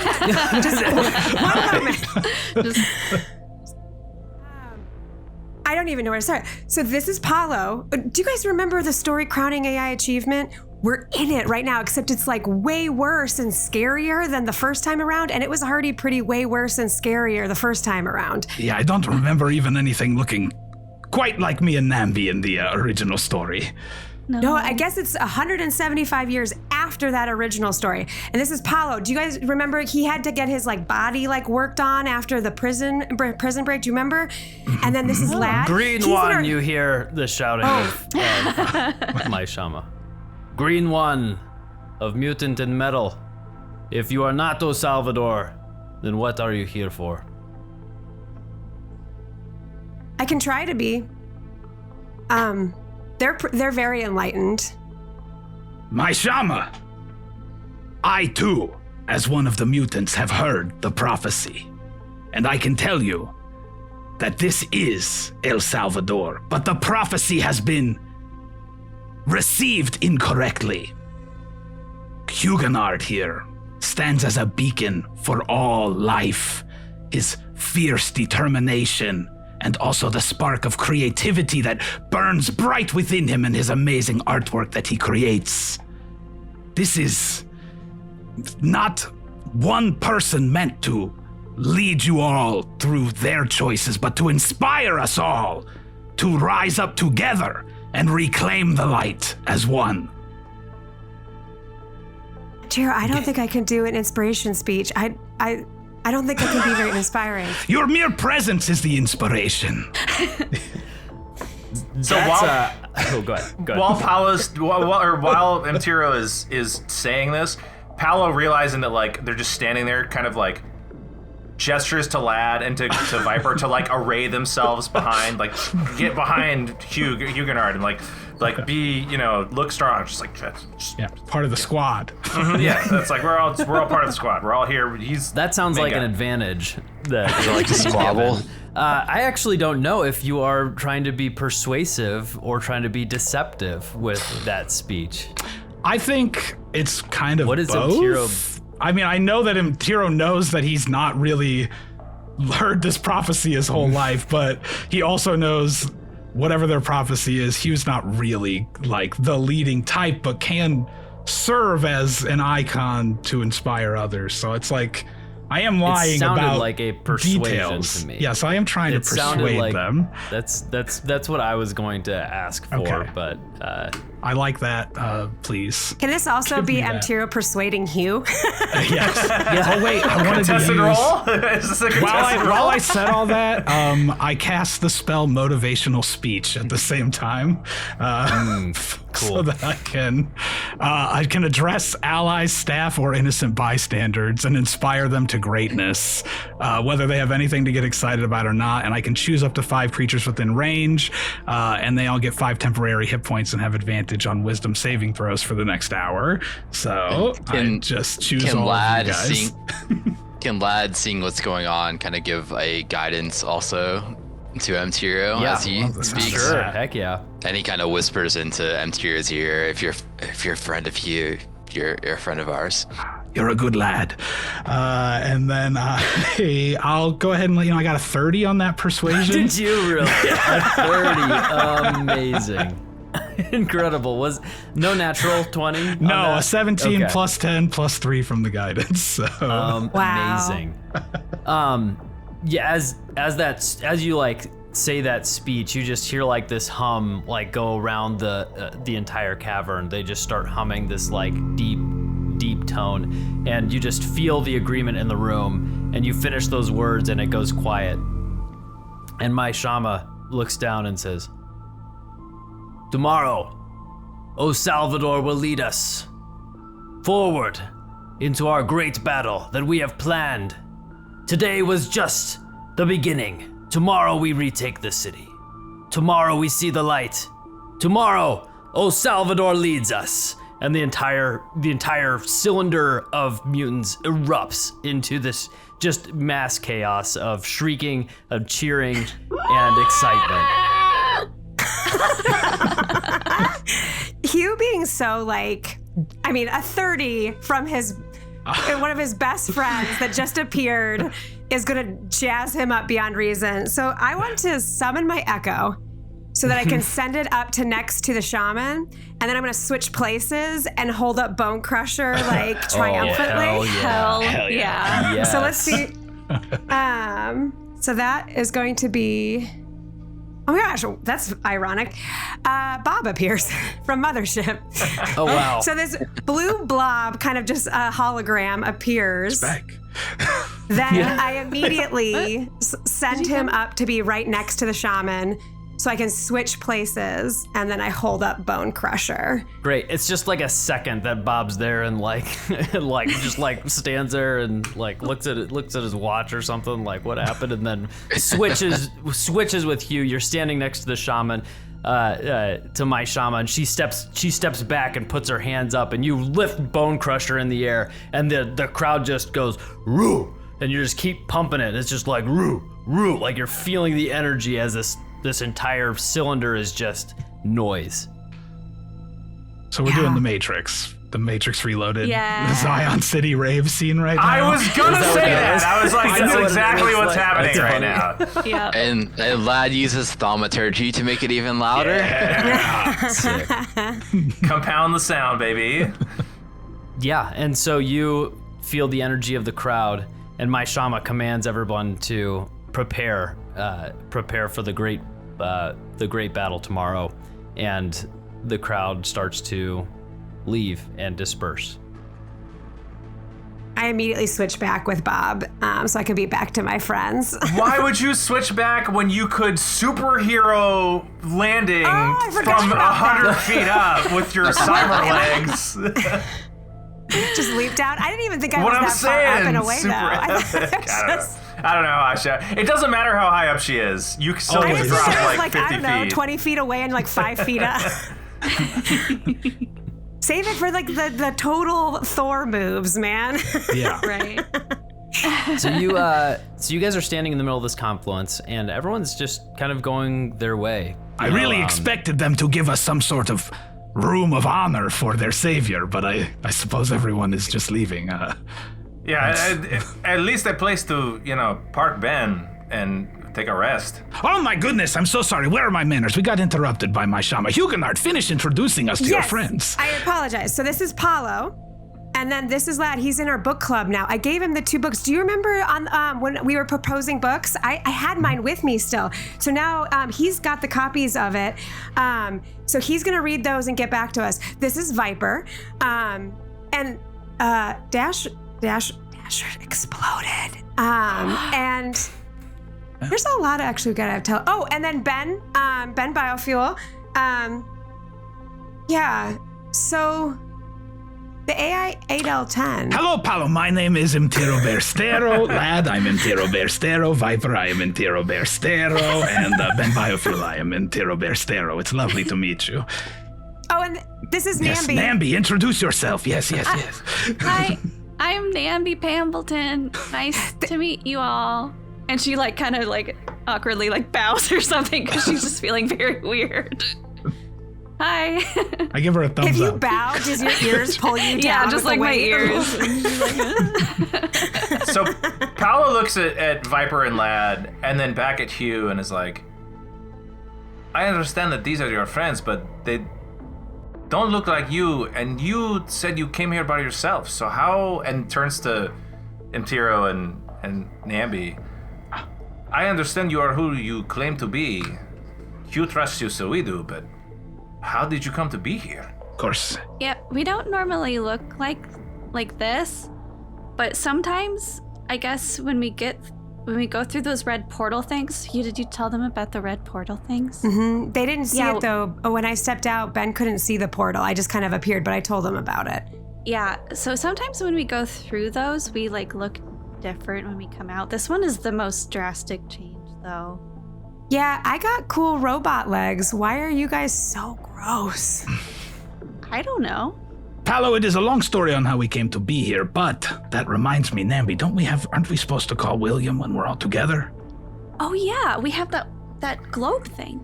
So Huguenard, the bartender, we spoke to him. I have a father who apparently is in an Eladrin. He's not a genie. He helped us to get back to you. Him with some friends, a bug that spoke into my brain.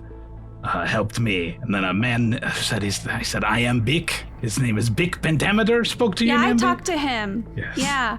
I need to talk to you, Hugh, about, I don't want to do it now because I feel like there are other things going on, but yeah. And then we met Bob and his not dead family. Yes, Bob, what are you doing here? You were supposed to get out of here. Why are you back?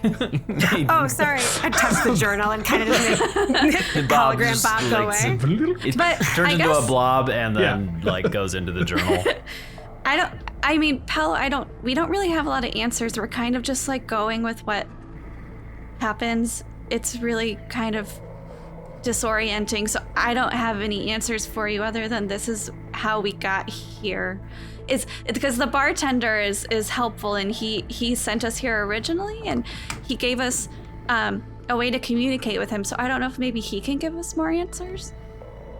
Yes, I think it would be best to speak to him, but we were separated because of a decision I made, and he helped us come back together in these unfortunate forms, is the short answer to your question. Well, the forms do not seem so unfortunate when it seems that you have helped us to recruit an army, no? Sometimes the know. fates cast interesting die. The stomach thing, the face stomach is pretty unfortunate. I Sorry, have an M'tiro. eyeball. I have an eyeball at the top of one of my wings also. Okay. Yeah. M'tiro's mouth stomach opens and the tongue goes down to the ground and scoops up some ichor and just pulls it into his body. Hugh turns to Also, is it Eat that, please. Ichor? I've always think Ichor. But is it? I always is thought it it? was Ichor. It's Iker. Okay. I think. I've heard it pronounced. I never- see H-O-R. So I've now never it's said it out spelled. loud before. I've always said ichor, I guess. I don't know. Hugh turns to the others and is just I need you guys to know that they're usually not their personalities usually match their appearance. So Paolo, when Hugh's apologizing for them, Paolo slaps a hand on Hugh's shoulder and is like, listen, I have appeared to myself to be kind of like this. The drugs were really good. You haven't gotten that far yet. We take our time, okay? But there's stuff out there that's make you right. think you look like Guys. that. I did drugs. Huguenot. Paolo immediately turns. He was great. He did really good. Your friend, Hugh, he can stay anytime because he can take on a whole army by himself. He's incredible. Well, Yeah, he's really strong. I would never disagree with you that Huguenot is remarkable, but unfortunately he cannot be staying here because we must get back to our own time, our own world. And on that note, perhaps we should call William. Oh. Yeah. Yeah, so you stand in this area. So M'tiro and Namby, you have been here for 3 days now. You have a fairly good understanding that these sewers and caves that go under are very expansive. There are lots of different caves. The mutants live in and around the caves. The society down here is not very formed. the mutants, some of them have intelligence, some don't, and it doesn't really seem like there's a whole lot of individuality as far as their identities. And so a lot of the mutants are spread out. A lot don't really have places that they call their own. They live amongst each other. They sleep amongst each other. And so that there are a lot of different kind of caverns that you could find. An open cavern, like an open area, or small cave that you could really just collectively be in and be alone versus be out in the middle, if that's where you would want to go. Or you could activate this right in the middle of the area that you're in, with mutants kind of coming and going. Do we know, could you do, M'tiro, that spell where you encase us in the ash castle? The pod? Do you think that the thing you guys have to call William would work from inside there, or do you think that barrier would block him as well? Mm-hmm. I don't know, because you spells can't do and magical effects there, cannot right? extend through the dome or be cast through it. So if this is a magical effect, should probably just find a quiet place off to the side to talk to him. Also, the phonetic spelling of it is Icor, so I'm just letting everyone know it's pronounced Icor. Okay. I also Googled that. Okay. Yeah, but it's so icky, so it's icker. Sure. Yeah. I think we can only use it once a day. We can talk to him multiple times, but just once a day for the magic of that globe thing. We haven't used it yet, though. Were you guys told, is there a time limit that we have to be aware of? Isn't there a spell somewhere where you only have a handful of words, or maybe 25 words or something? Are we limited there? I don't think so. He didn't say anything. That reminds me, I tried to contact my sister, but it didn't work. I don't know. I'm getting worried that she might be worried about me. I usually talk to her most days. Perhaps, Namby, though, for all we know, but by when we return home, it might be as if no time has passed at all, so she might not even know that you're gone. I hope so. Otherwise, it's going to be really confusing to explain. When Namby says that, Hugh, without kind of even saying or turning or anything, just kind of puts a hand on Vyper's shoulder. And we all got sister issues in this fucking group. A bunch of sister problems. Sisters, man. Vyper definitely thought of Lorelai when she said that. I watched the face, and I Hugh would not want to draw attention because he doesn't want to embarrass her, but just would put a hand on her shoulder and give a gentle squeeze. It does appear that this device, the runes in it are of the sending spell. I remember Bob saying something like that, but he did not mention any limitations. I don't know if we asked, but he didn't say. You look in there and you see 2 runes in there that are sending spell runes that you would recognize. There's wires that are connecting it. Part of it is made of wires. It looks like technology, but there's 2 that look like they're kind of connected in a loop, almost. All right, Brandon Sanderson over here trying to make some magic science devices. Some little fabrials, little fabrial magic. It's got a spren inside. You want to talk to the spren? I'm going to bond to it. Okay, should we talk before we call him about what we want to ask him about, just in case there's any kind of communication issue? I mean, what do we need to know? My main question is what the hell? But yeah. I don't know. I feel like I should be asking that to some sort of a higher being, but I don't know if I really believe that. Yeah, I don't know. It something feels that maybe close by, but somehow doing far. I don't know. Always with me, but yet just puppeting from above. So I don't know. Anyways, what do we? The biggest thing is how do we reset this world? We need to reset it for them, and Mothership is evidently involved too. Did you find any red stuff? Well, the only reference, I looked when I first got here. Oh, they're all robots, by the way. And then when I looked here, I didn't see any red. And then we went to the AI, and he was wearing a red tie. So I think it's the AI guy. But he doesn't have a body. He just kind of is inside everything that he wants to be inside. So Paolo, to kind of illustrate, steps up and like hands up. She's like, I'm not going to do anything. But then takes, one of his cybernetic hands and pulls down his like tank top, and a red glow starts to like rise from his chest. And he kind of he looks at Vyper and Lad and kind of like nods at them like, we're going to show them what we are, and now is the time. I go like this, and then my stomach mouth also like goes like for a gasp.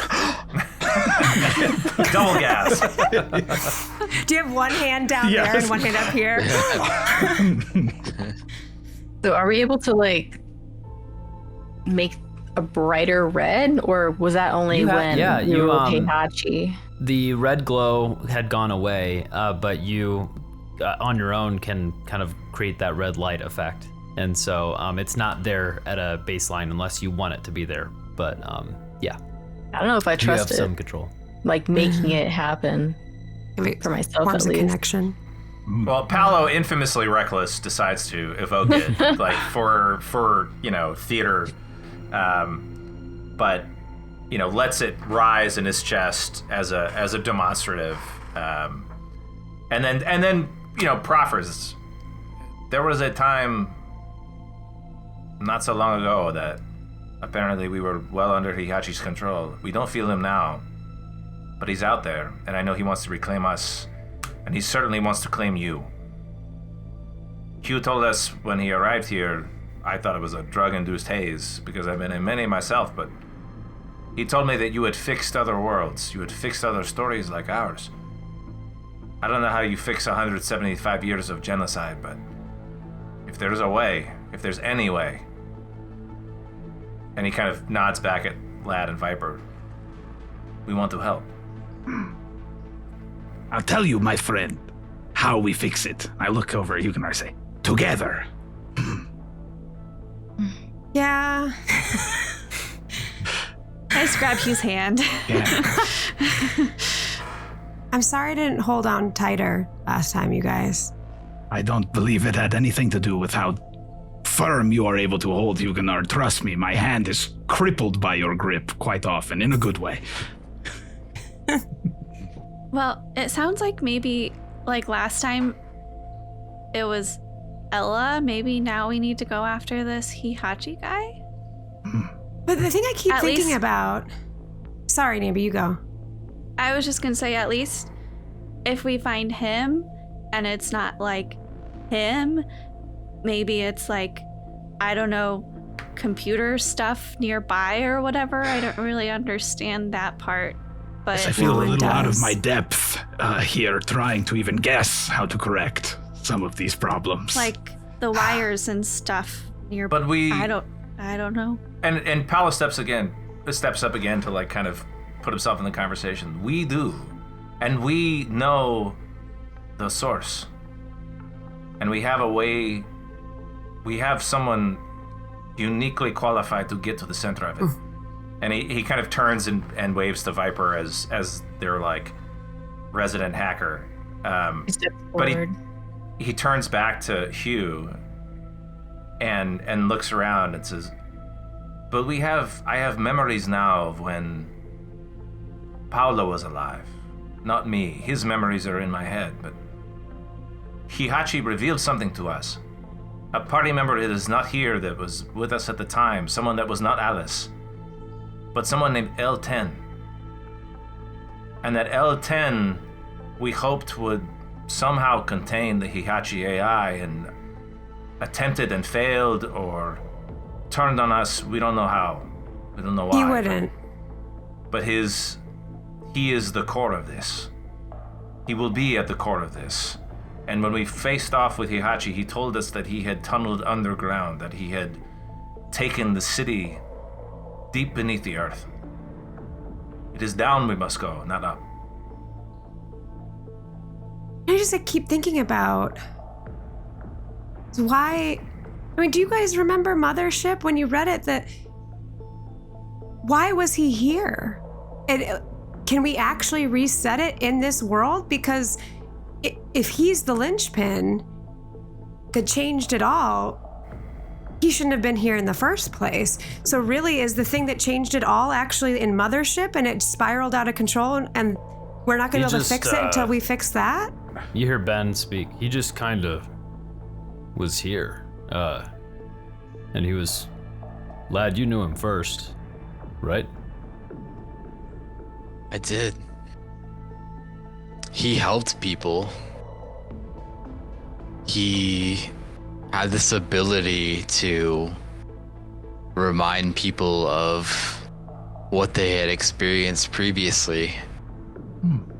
It helped people get off the drugs because they remembered what they used to be before the drugs.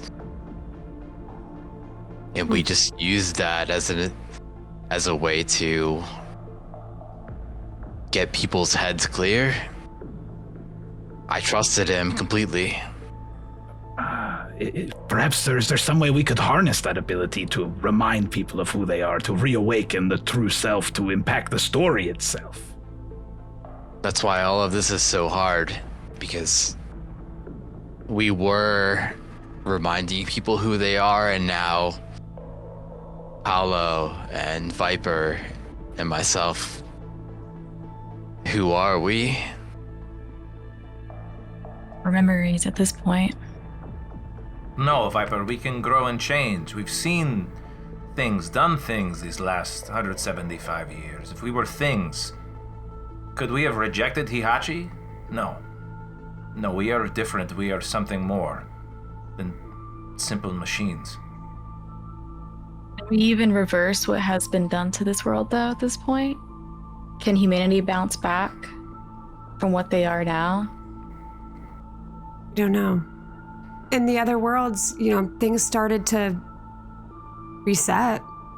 We felt it. We didn't get to see it because we had to leave, but we felt it starting, and maybe that'll happen here. I don't know. When you say reset, but everything reset, is it as if nothing ever happened? Well, I mean, yeah, I don't know. I don't know if those people's, I know they feel that their old memories coming in, but I don't know if eventually they lose those fake new ones that they created. I don't know. So at that, Paolo looks at Vyper and Lad, and you can see he's like, the idea of losing what they've experienced together has really hit him hard, that it might just be gone if they succeed. And he starts to kind of walk off on his own, just like 10, 15 feet in a random direction. I don't know that we can change what has happened between us, but we can change what's happening for you now. If there's anything that we can do, you have us. Our story may be over, but we can at least try to get you guys back into your own. Even if your story's over, everyone loves a good sequel. Well, that's the confusing part too, is there's L10 here, and so we didn't really talk about it much, but M'tiro and I, Bob is the one who got us here. Like, we came into this story, but we met Bob and his family. I don't know if that means that Mothership's story is also different here. I don't really know what that means. But it sounded like maybe William, the bartender's name is William. He sent Bob to get us, which maybe made his family avoid that fate. I don't really know what's going on, but it's definitely different. Maybe we should just give William a call and see. Maybe we don't even have to worry about asking questions because he'll just know so much more. We don't even know what to ask because we don't know what we don't know. Yeah. Okay. Yeah. You want to? Okay. I guess let's just call him. I'm gonna go over. I don't remember who has the globe, but we give Paolo a heads up that just kind of softly put a hand on his shoulder. Actually, no, I think it would be between two guys of their size. I think it would be that bro shoulder smack that all the guys do to each other, where it has to hurt or it's not okay. So he does like one of those smack things on the shoulder, and then kind of just does like the head nod back over to the group. So as Hugh would come even and kind of smack Paolo, Paolo would kind of like try to chuckle like, ha, thanks.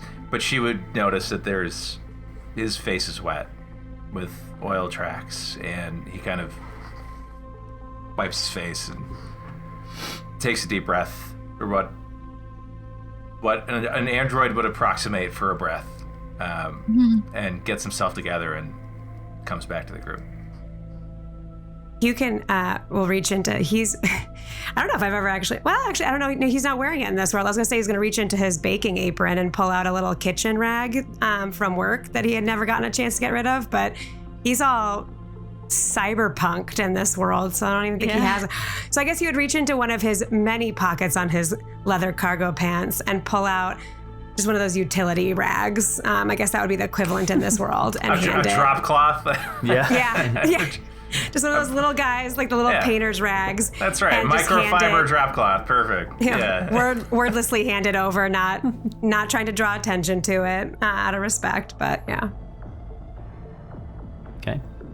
You guys all move and find a small cavern unoccupied and gather in together and sit or stand around this device, set it down in the middle, and activate it.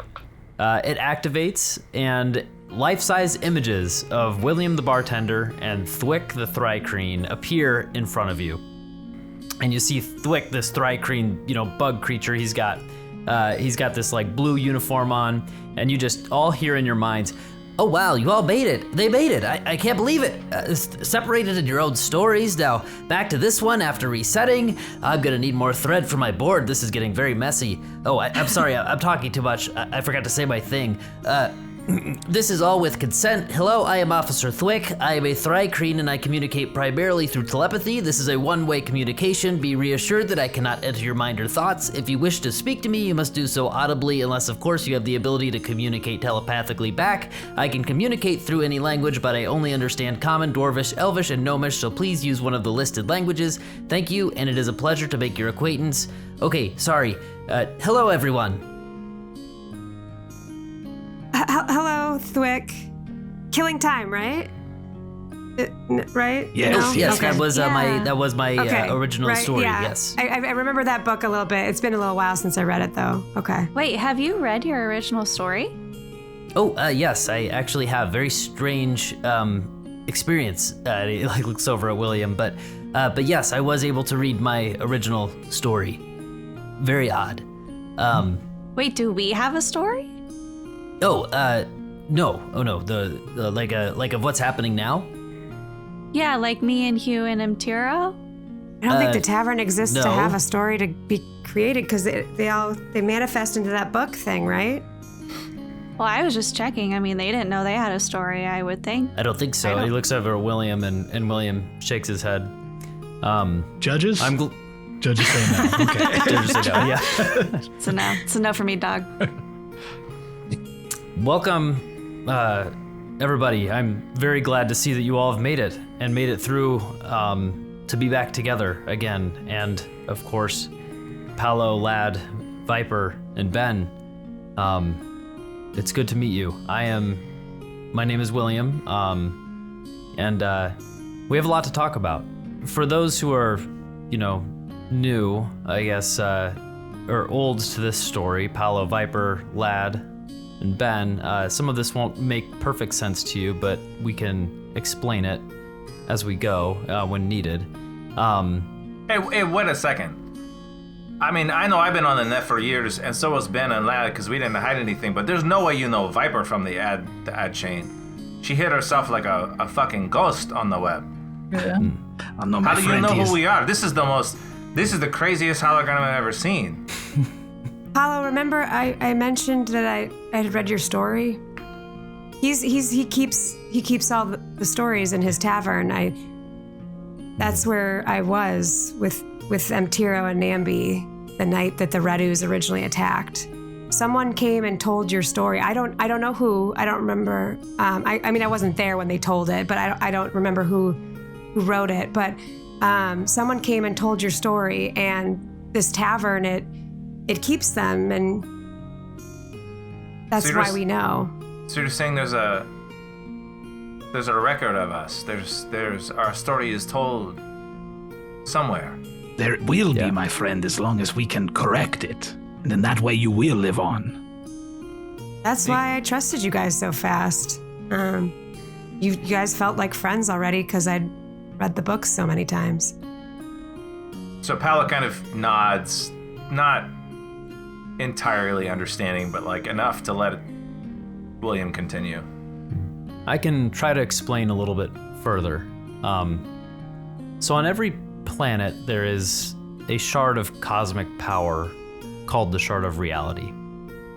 Around these shards, people feel led to tell stories. Many times these stories magically form into books that line the walls of taverns that I had built, and other structures that precede my time. These stories represent real occurrences, true things that actually happened or will happen. And I have served as keeper of these stories for a long time. Ultimately, I have failed to protect them. I unknowingly allowed a red slime ooze-type creature called an Oblex to infect the tavern, and subsequently the Shard of Reality, giving the Oblex the ability to change the stories as they occurred, changing reality itself. An Oblex feeds on memories, so each time a story is changed, new memories are formed by the people in them, allowing the Oblex to continue to feast and grow more and more powerful. Paolo, Lad, Vyper, Ben, your journey to destroy the AI Hihachi was one of these stories, where you were successful. The Oblex changed your story, so that wasn't the case, and we are currently living out that reality. Man, if you told me we needed to get rid of memories, I got drugs for that. Like, we can erase everybody's memory right now, but if that's what we need. But it sounds like it's maybe a bigger problem than that. The way the Oblex kind of does this is it is a very intelligent creature. It usually tries to make a small change in someone's own history so that it alters the current story. If it can make one change to affect multiple stories, it will prioritize those changes. The less it needs to do to change the story, the more it can consume. It is very crafty in how it achieves this. In this story, it saw something unexpected, an autognome traveling the stars called L10, a character from another story in the future, making a pit stop on this planet, Earth. The Oblex tried and failed to have L10 change a memory from his past, so instead offered him the chance to utilize its power to read memories, inserting itself as a data card into L10. L10 began using this ability to help people relive their happiest memories. Eventually, Lad, you heard about this autognome and his ability and met with him about the possibility of helping people through their past traumas, which would be invaluable in helping with issues like addiction. L10 agreed, and together you helped many people, and you were together through the events of Crowning AI Achievement. That's the name of the story. Don't ask who made the title, but he doesn't say that. I say that. Through the events of Crowning AI Achievement, we're at the end of the new reality of this story, the desire to continue to help others with the enhanced power through the AI and subtle promises and directions from the Oblex data card convinced you and the others to try to contain the AI within L10, instead of Alice. Once the AI was transferred over, the combined force of Hihachi and the Oblex turning against L10 was too much. He had no chance. After that, Hihachi and the Oblex took over everything, attempted to enslave the humans to, quote, live with them. Eventually, all-out war broke out, and the AI won. Humans were captured, the Oblex would consume their memories and feed them into new AI duplicate bodies, eventually turning the entire world into AI. AI that is under complete control of Hihachi. Not complete control. That is a good point. Not completely. While you are here right now, do you feel his presence at all? Any effect on you right now, just sensing it? I haven't felt anything since we left the surface. Vyper Land, how about you? That leads me to question. I actually want to try something. If you guys could, do that glow, I want to see if I can sense anything from that. Okay. So if we all just the three of us, Lad, Paolo and I, if we get close together and if we And Ben Biofuel. And biofuel. and Ben, I'm so sorry, Ben. I'm here too. Those four of us come together and we just kind of resonate our red energy. Mm-hmm. Can I pick anything up from that? What are you trying to, is there something specific you're trying to sense? Just that the For presence one, of Hihachi? it's not something that we've really looked into before, so it's a new aspect of us. We haven't reached out to try to find connection. We tried to sever it when it last happened, but we haven't tried to reach out and see if there's anything out there. Perhaps you could use your connection against it, yes. But Vyper, be very careful. This is beyond us. Also I think this is an insight roll on yourself. Okay. Scared. Okay. Can I give her the help action? Sure. Yeah. Well, yeah. Or I don't know if it's technical stuff that maybe I wouldn't be able to help with, but Yeah. That's why I paused for a second. Just Guidance also? But Namby's an expert Okay. in knowing oneself, regardless of if they're mechanical Yeah. or not. So what does that help and guidance? What does that give me? Is that an Help would give advantage? you And advantage. I add. Advantage and then plus Advantage a D4. plus D4? Okay. Come on, Vyper. I'm glad it was an advantage because I had a 1 on one of them. Let's see. 12 plus 4 insight plus.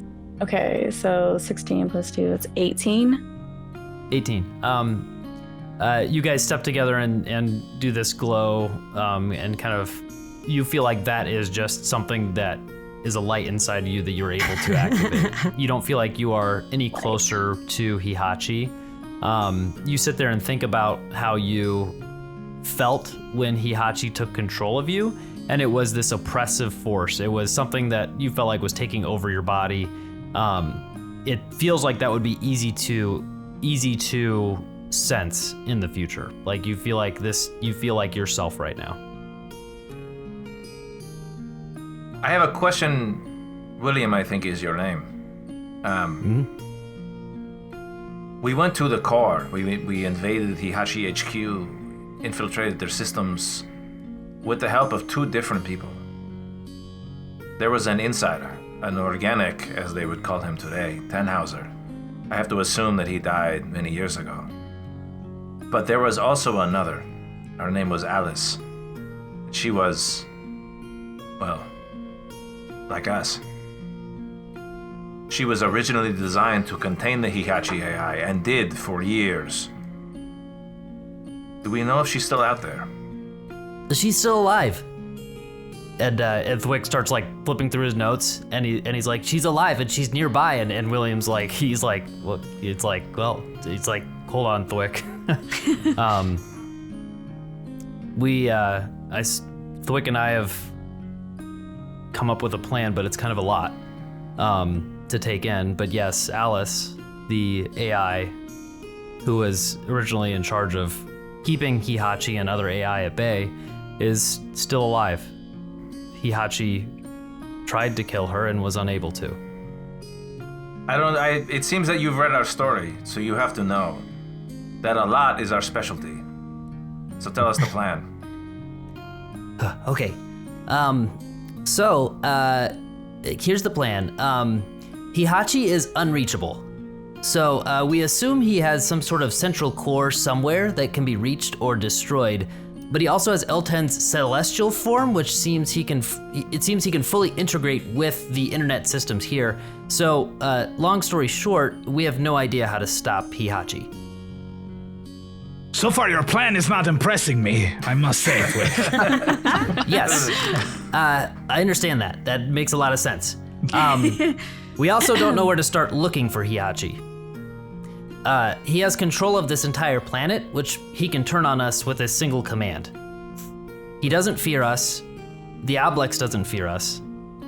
With the way this story has turned out, it is a total victory for the Oblex. It essentially consumed an entire planet's worth of memories. Because of that, it seems that he's in complete control, and this planet has been very valuable to the Oblex because of that. It seems to treat this planet as its main hub. It has remained here since it originally overtook the Shard of Reality. Well, a portion of it has been here, I should say, because we think it can be in 3 places at once.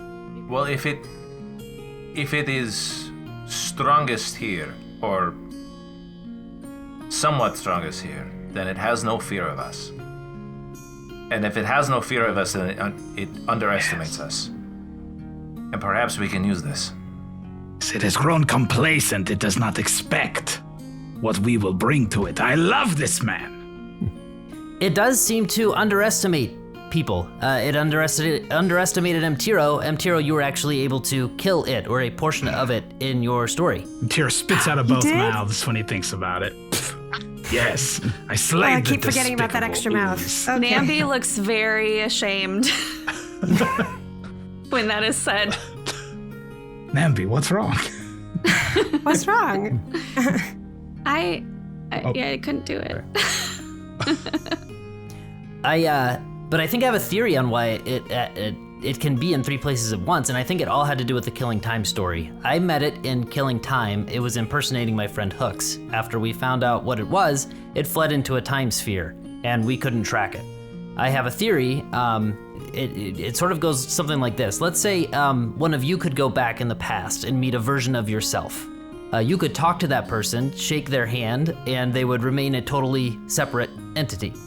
Now, you would think like them, perhaps do the same things at the same time, but would you be the same person? No, you'd still be separate. Now, what if your creature type, and he's flipping through his pages, was instead an ooze? Could you, upon meeting yourself, combine with yourself, creating something bigger and stronger? My theory is that the Oblex we've been dealing with went back and forth in time, sought itself out, and combined with itself to become more powerful. If this theory is correct, M'tiro, you have killed one portion of it in your story. The other 2 portions have regrouped and are both here on Earth to defend its most precious prize. If we can defeat the other 2 portions here at the same time, we may have a shot at defeating it completely. So you're saying to me that here, in our place, in our time, is the place that we can kill this thing? Yes, that would be a step in the right direction.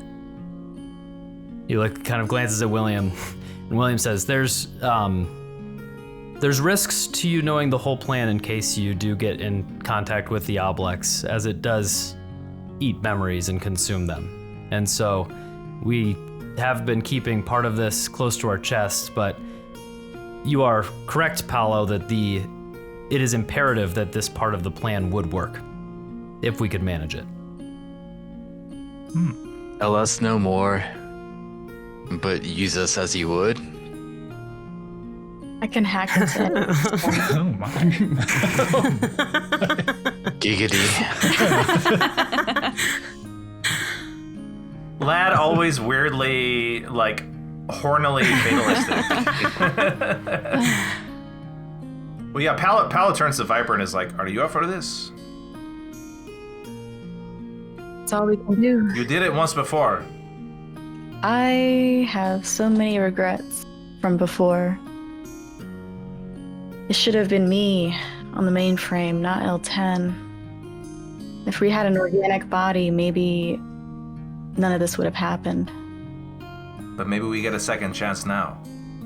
Vyper, my friend, I do not know you well, but regrets are merely lessons in what we can correct in the future, and now is your chance to to correct any mistakes of the past and help set this world right. And I believe you can do it because you exude intellect and brilliance, and I can tell that you are more powerful than this AI could ever dream. I haven't been feeling very powerful lately, M'tiro, but I appreciate that. I understand if you cannot believe in yourself at this time, but know that I will always believe in you. It's so good to have you back. An important part of this is to let you all know that the Oblex, when it is in control of a world or present in a world, its goal is to change things. The realities that are lived out are not permanent. This reality has given it a lot of memories, a lot of strength, but if it could turn back time and change the story again to have it be able to eat more memories, it would do that in a second. So the realities that you live in now, unfortunately, aren't permanent themselves, because the Oblex will change them and has no respect for anything. Continuity. Yeah. Anyone. Agency. Yeah. So even as we know ourselves now, We could that be could gone still tomorrow. change. Okay. And then I just want to say that the fan, Becca, just keeps wanting to emphasize to you two kids, second chances could be gone tomorrow. Becca needs a win.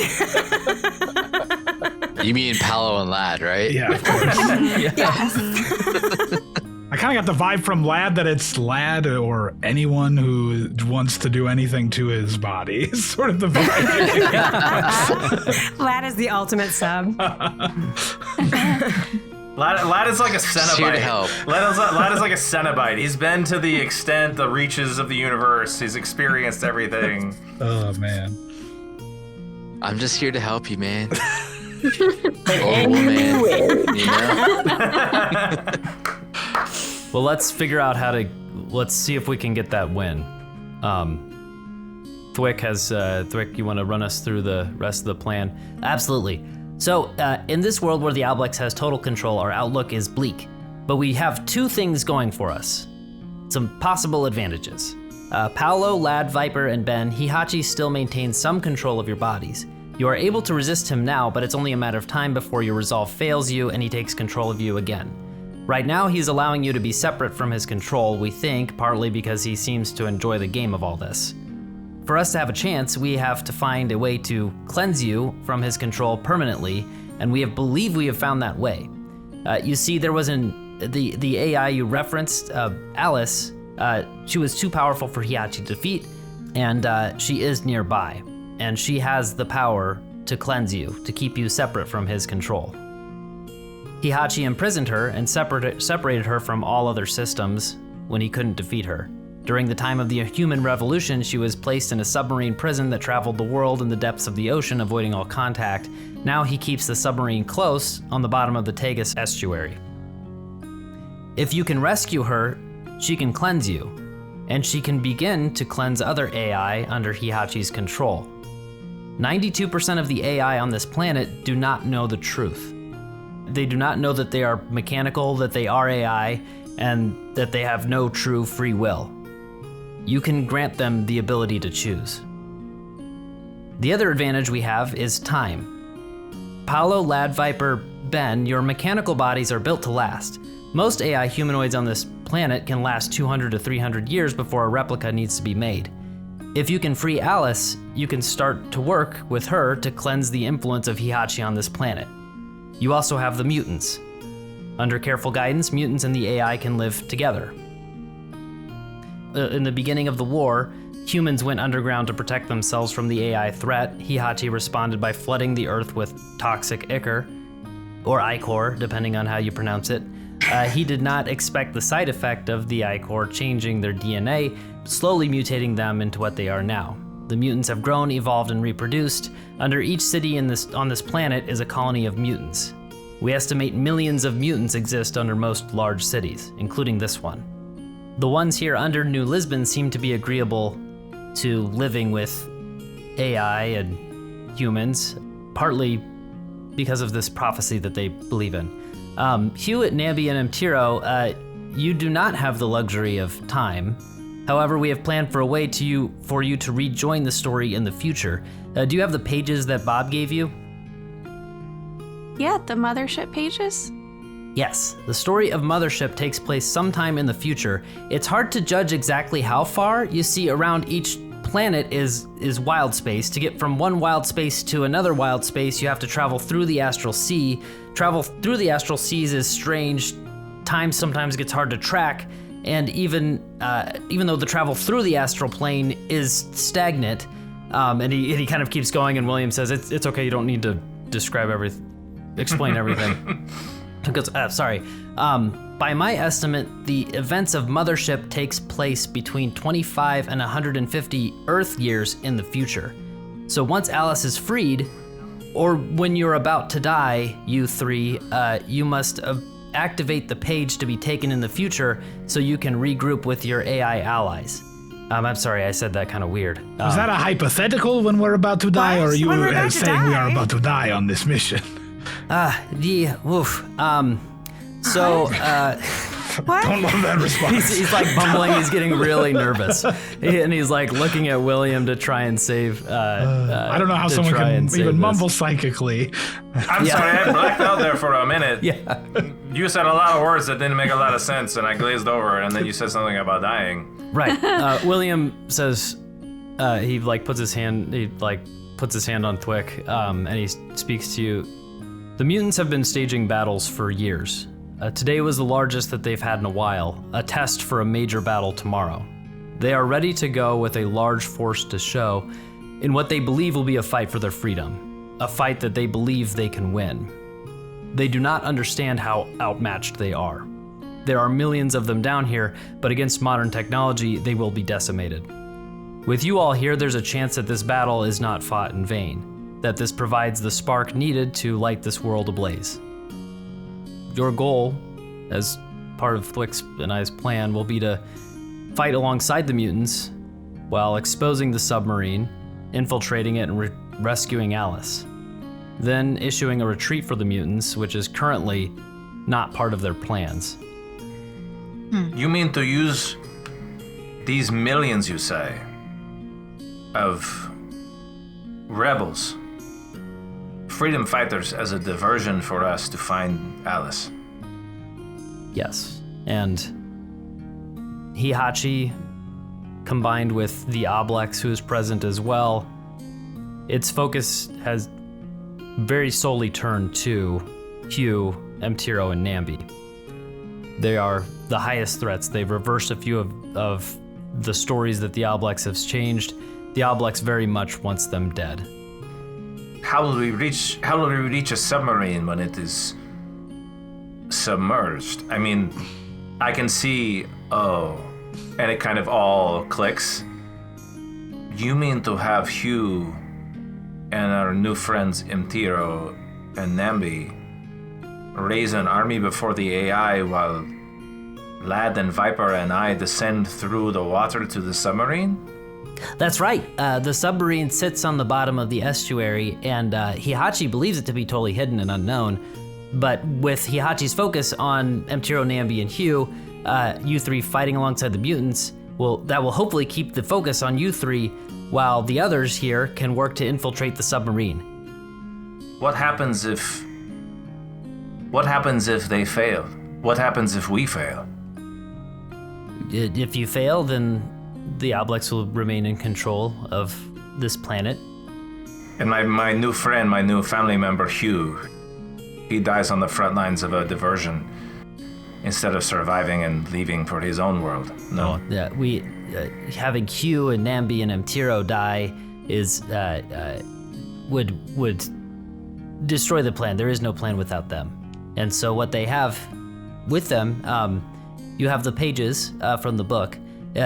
If you think about those pages, think about them as portals to a specific time and place in the universe. And so they have a way out to use them.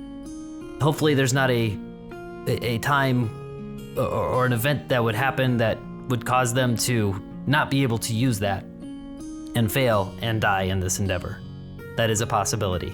My friend, death is certainly not an outcome, an ending to this story that I desire. However, it is clear to me that this story cannot continue as is. And so if that is the ending that awaits me, it is the one that I will walk toward.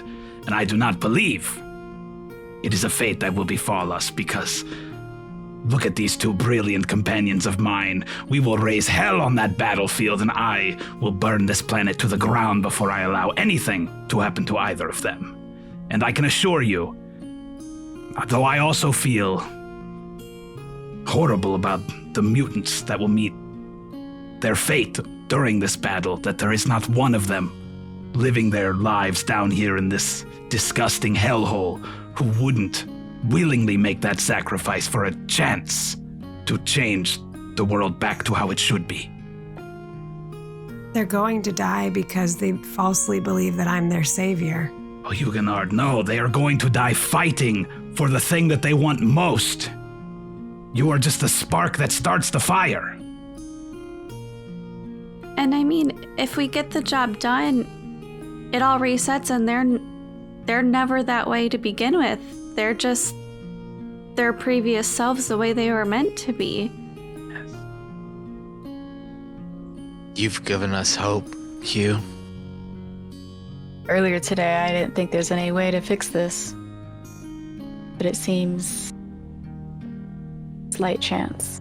Small percentage. It's all we've ever had. Vyper's the silver needle. She'll pierce it. She'll get through the shield. She'll find a way to free Alice. We'll get her there. We'll protect her while she does it. We did it once before. We can do it again. Before she started talking, though, she was holding her breath for a long time, trying to see if she got lightheaded at all, because she was thinking, okay, if we need to dive down in water, can we breathe? Like, do androids need air? So she was testing that out. So do androids fall in love? Do androids get addicted to drugs? That's all the questions. Yeah. Questions You're we're turning answering blue. tonight. You're turning blue, and William's like, Vyper, are you okay? Yes. Has she been stunned again? I was just doing a little experiment. I do a medicine check. No, so you voice what you were questioning about, and Thwait goes, well, Ben, from my understanding of your abilities, and he's flipping through pages, you may have the ability to transform into a small submarine that can take 3 passengers. He goes, yeah, I can. Okay. Excellent. So the caves that you are connected connect to the estuary, and you, Ben, you'll take Paolo, Lad, and Vyper with you underwater and approach the submarine while you will have an attempt to disable the buoyancy sensors. Here are the schematics, and he brings them up, and it's this massive, huge submarine. This is the prison submarine that houses Alice, and it hones in on one specific spot where the buoyancy sensors are. Once the sensors are destroyed, the sub will have to rise to the surface where you can attempt to board it. This will be the optimal time for the mutants to initiate their attack, led by M'tiro, Namby, and most importantly, Hugh. Namby, you can fly with the mutants with wings. Hugh, you can go with those who fight on foot, and M'tiro, you can go with those who can swim. M'tiro, you could probably go along with the submarine as well, then keep a close eye on that to make sure that that portion of the plan goes well, because that's kind of like the main part of the plan. So you should probably go with them. Oh yeah, and Hugh, we have these things that will help us keep in communication, I think. And she holds up those little earcom things that you gave us. Oh yes, the comm devices. Yes, communication over mostly metal. That will allow you to send a message, but just once a day, and it will work in the range with the technology on this planet just being everywhere. It will work in the range of this battlefield. Once the battle happens, you'll get on the submarine, rescue Alice. Once Alice is rescued, Hugh, Namby, and M'tiro, you will need to activate the pages in your possession to travel to the future. And this is very important. If you are near death, you need to activate the page to take you to the future, because we cannot afford you to risk your lives. They are imperative to the plan. Without you, none of the stories will reset. The Alblex will continue to change them and may remain in control forever. Dwick, I'm sorry to poke holes in your plan, but I just want to verify. You said that the Obelix was most interested in us, do you think it's wise for me to split its focus?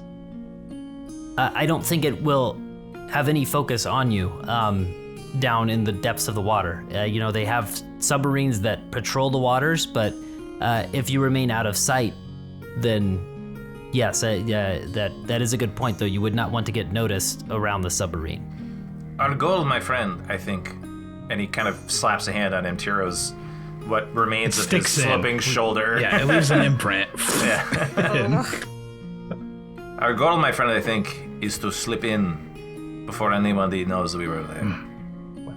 We're splitting up again? I know I do not relish the thought of it at all, Huguenard. It's cruel. Whatever cruel god would design this plan and ask us to split up again. Curse him. Puh! You will be close by. The area that the mutants want to pour out of the ground is right by the water. And Namby, you'll be with Hugh, just above Hugh, flying with your beautiful wings of ears. Wings? Yeah. Ears. Yes. Kind of both. Okay, that at least we'll be by each other. I have that locate creature spell, so we can find M'tiro no matter what. I'll just make sure I keep the ability to find him. Just make sure that you prioritize your pages before me. Yeah, If well, you and are I in guess we danger. can communicate if we need to use the pages. Maybe that's what we save it for, if we can only Save use it once. for letting us each other know that we're using our If page. one of us uses it, should all of us use it? I don't want to get split up again. They're designed to take them right to the end. William's like, yes, these pages, when they activate, should take you to the exact same spot in Mothership story. Should be right at the end of Mothership, the story that you've read. Paolo walks over to Hugh and slaps, pounds a fist into his chest for a second and is like, we might not be in the same place. We might not be shoulder to shoulder, but we're in here. He pokes his chest. And you are in here. We're gonna be in two different fronts on this. We're working together, right? When you poke your chest, do you accidentally light up red? Like a nightlight. It's like, where's my leg? Opens up a panel all of a sudden. Oh, shit. You know what I just thought of? Namby, if you... No, never mind. You can't carry me. There was some way... If you could carry my echo up, and we could just constantly switch places and I could drop on people from up where you're flying. I mean, I'm pretty strong. I know I'm little, but I'm not... I can hold more than it looks like I can hold. And I also have that spell that could make me stronger. Wait, y'all don't even, you don't even know what Hugh did. Oh. You guys haven't heard this, right? He literally divided a mutant that was 2 stories tall with his legs. It was crazy. I'm not surprised seen to anything hear like that it. at all, actually. Not remotely surprising It from was our incredible. fierce ally. He literally put a crater in the pavement. It was incredible. My friend Paolo, that's nothing. You should have seen the time he blew a dragon to pieces in one attack. The smithereens in one shot. Yeah, I almost heard God scream out my name during it. It was pretty great. Cursed your name. And then I wrote the rest of this campaign. Specifically as revenge. Yeah. But maybe, Funny. maybe, I know you can sometimes change what spells you can do, but if we could figure out a way, so my legs, I don't take fall damage anymore, and I said I can translate it into other things. So, yeah, we should think of something with aerial. Okay. I'm not the best strategist in the moment, but if you guys help me come up with a plan beforehand, I'll do whatever you guys think is the best. Yeah, we can do it tonight before bed. I'm very tired. So we should probably sleep before the fight at some point. There's so much to talk about too. Oh my gosh. Okay. There is one last thing that you all should know. One more piece of this that we need to discuss. Right now, I am in my past, my personal past, which is how Thwick is able to talk to me. Being in the position I am, I have the ability to see stories as they are happening and as they have already happened. I am also connected to the Oblex in this way.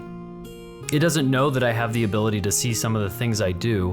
My insight is limited and will soon run out.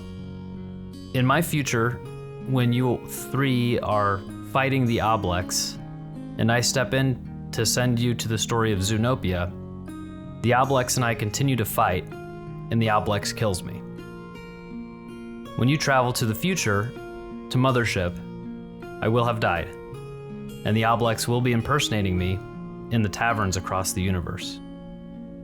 After today, Thwick will be leaving me to go to the final stage of our plan that we've made together, to hopefully kill the Oblex once and for all. That means that this will be the last time that we talk. If you have questions, now would be the time to ask them. Wait, so when this is all done and when we go back to the tavern, you won't be there? Things will reset, right? When everything's all said and done, we can reset it.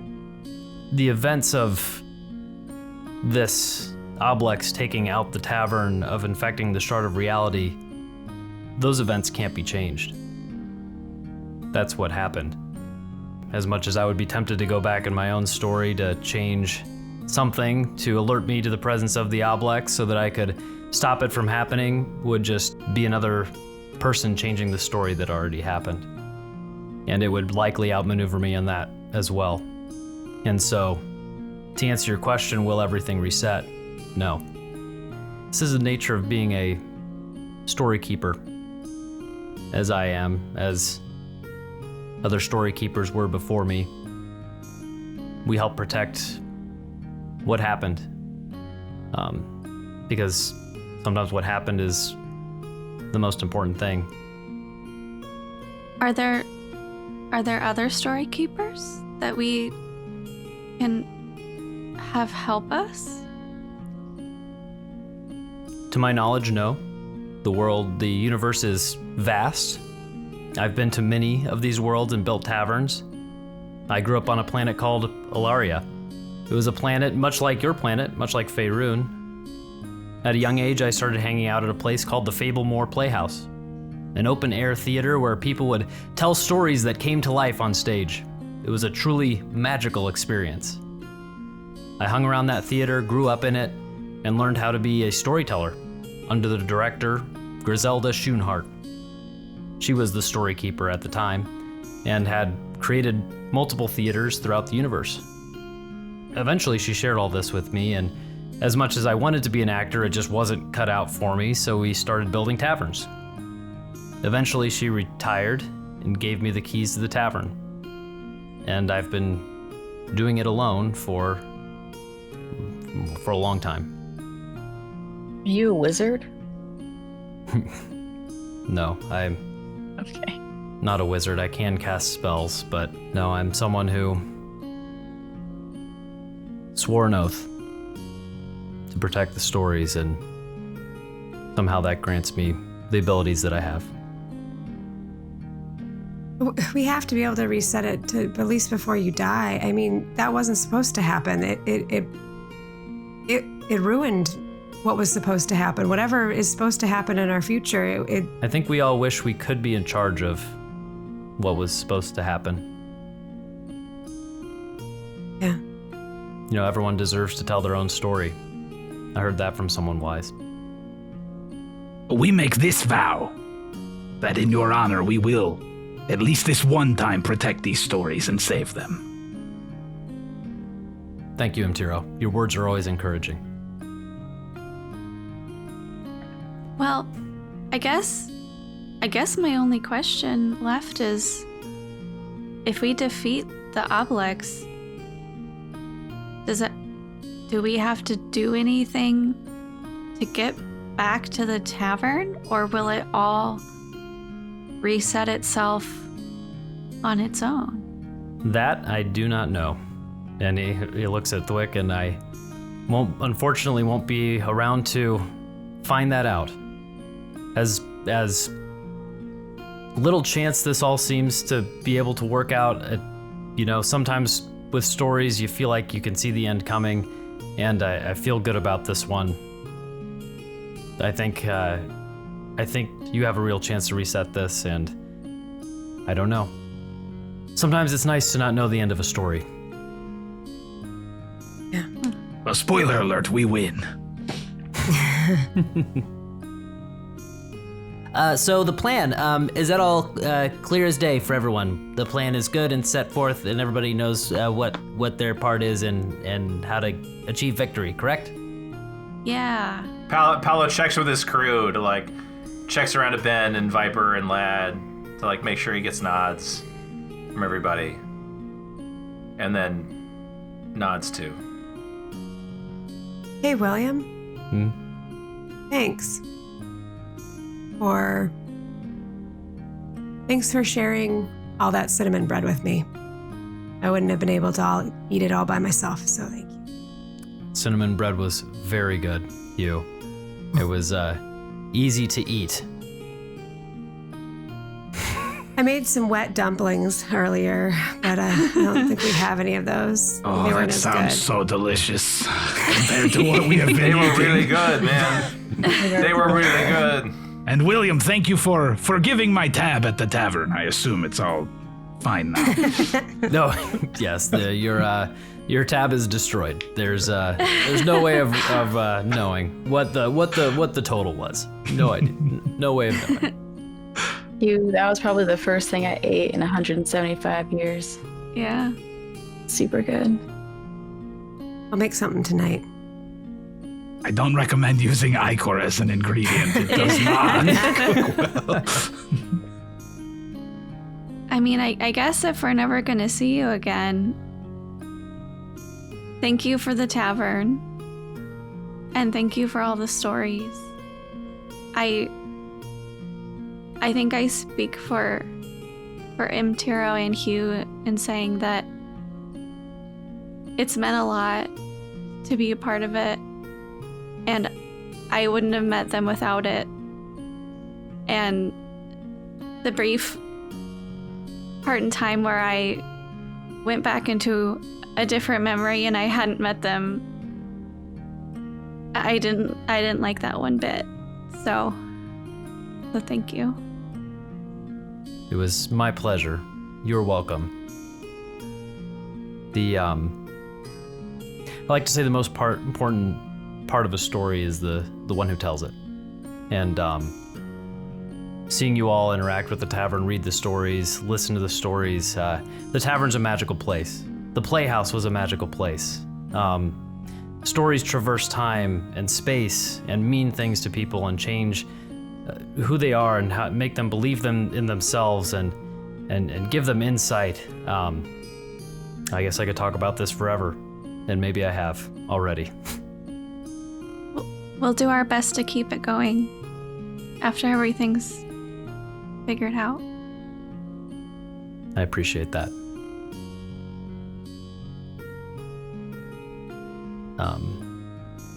How do you hang this thing up, Namby? Do you know I don't know. It's a globe. There's no buttons. So it says, okay, I do have to ask, are there any other questions? I would hate to turn this off and just not be able to speak to anybody ever again about this.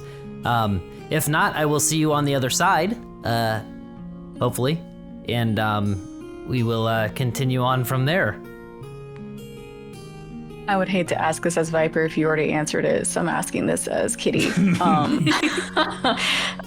Did you already mention what time we're gonna start this mission? Is it tomorrow? Or are we gonna long rest first? The mutants seem very eager to get going, like right in the morning, and so they will be. I assume they will start collectively gathering, and it really seems like they are looking at you, Hugh, to make all of the directive moves. But they do all plan on leaving in the morning. That's kind of the vibe.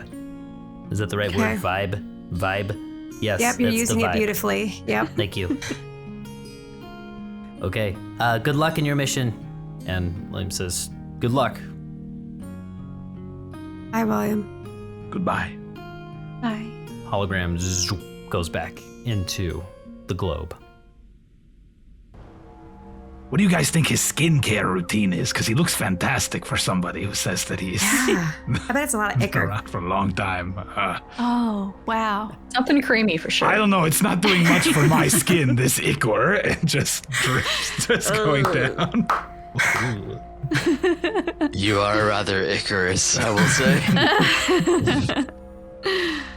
But yeah, the night is approaching. You all gather and or gather together in this cave.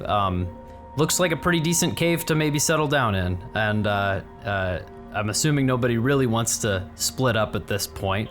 But is there anything that your characters would like to do with the rest of this evening, and kind of as you settle down in preparation for tomorrow? First off, Vyper looks up to Hugh and says, Hugh, I'm glad you found your family again. Thanks. Really, I'm glad. Goes over and stands by Paolo. Lad inserts himself in between the two of them.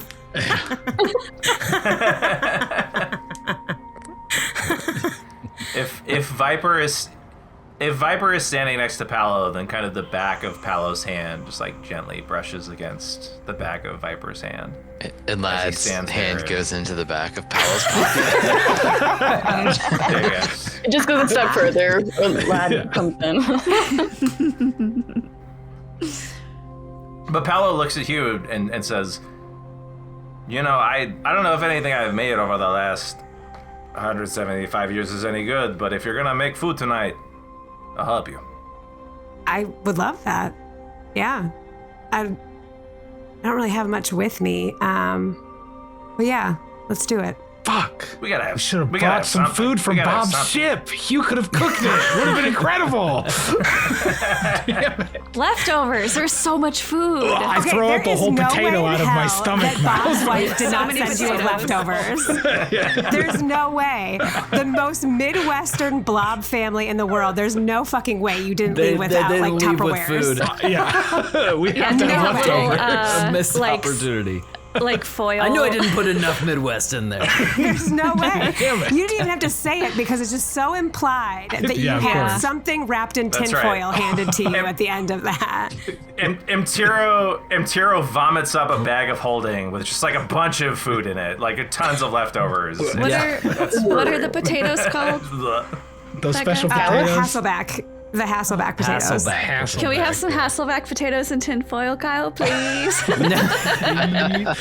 Oh yeah, we do. No matter what he says, we all agree because I edited it that we all have some Hasselback potatoes we got from Bob, so we're eating those after you Lad twice casts bakes aura them. of Lad casts aura of vitality, which includes Tupperwares. Good. Like little Yeah, perfect. potatoes. And Yeah. Incredible. Okay, so we're going rogue and not listening to the DM. So what you guys brought with me? What else you guys want That's to do? right. You want to defeat I don't Obelix? care what the DM says. We're having a nice family meal before we all go off to die. Damn it! We're setting up a Last Supper right now, okay? This is Last Supper. We get to Yeah, decide so where we're Scott, going. can you mute Kyle real Yeah, quick? it's fine. He's not even in the. I took his video out of the episode. He's not here anymore. Okay, so Kyle, can you? Kyle, please leave the table. Yeah, we'd like you to leave the table, please, Kyle. So I'm going rogue. I don't even care. Yeah. I'm gonna make a childhood dish from Becca's childhood. One of those, like in hindsight, super Midwestern. But I'm gonna take the Hasselback potatoes and I'm gonna cut them fully, and I'm gonna lay them like au gratin style in the casserole dish, and take because obviously Casserole there's dish cheese. that we also have. Yes. Yeah, obviously. Obviously. In the cave.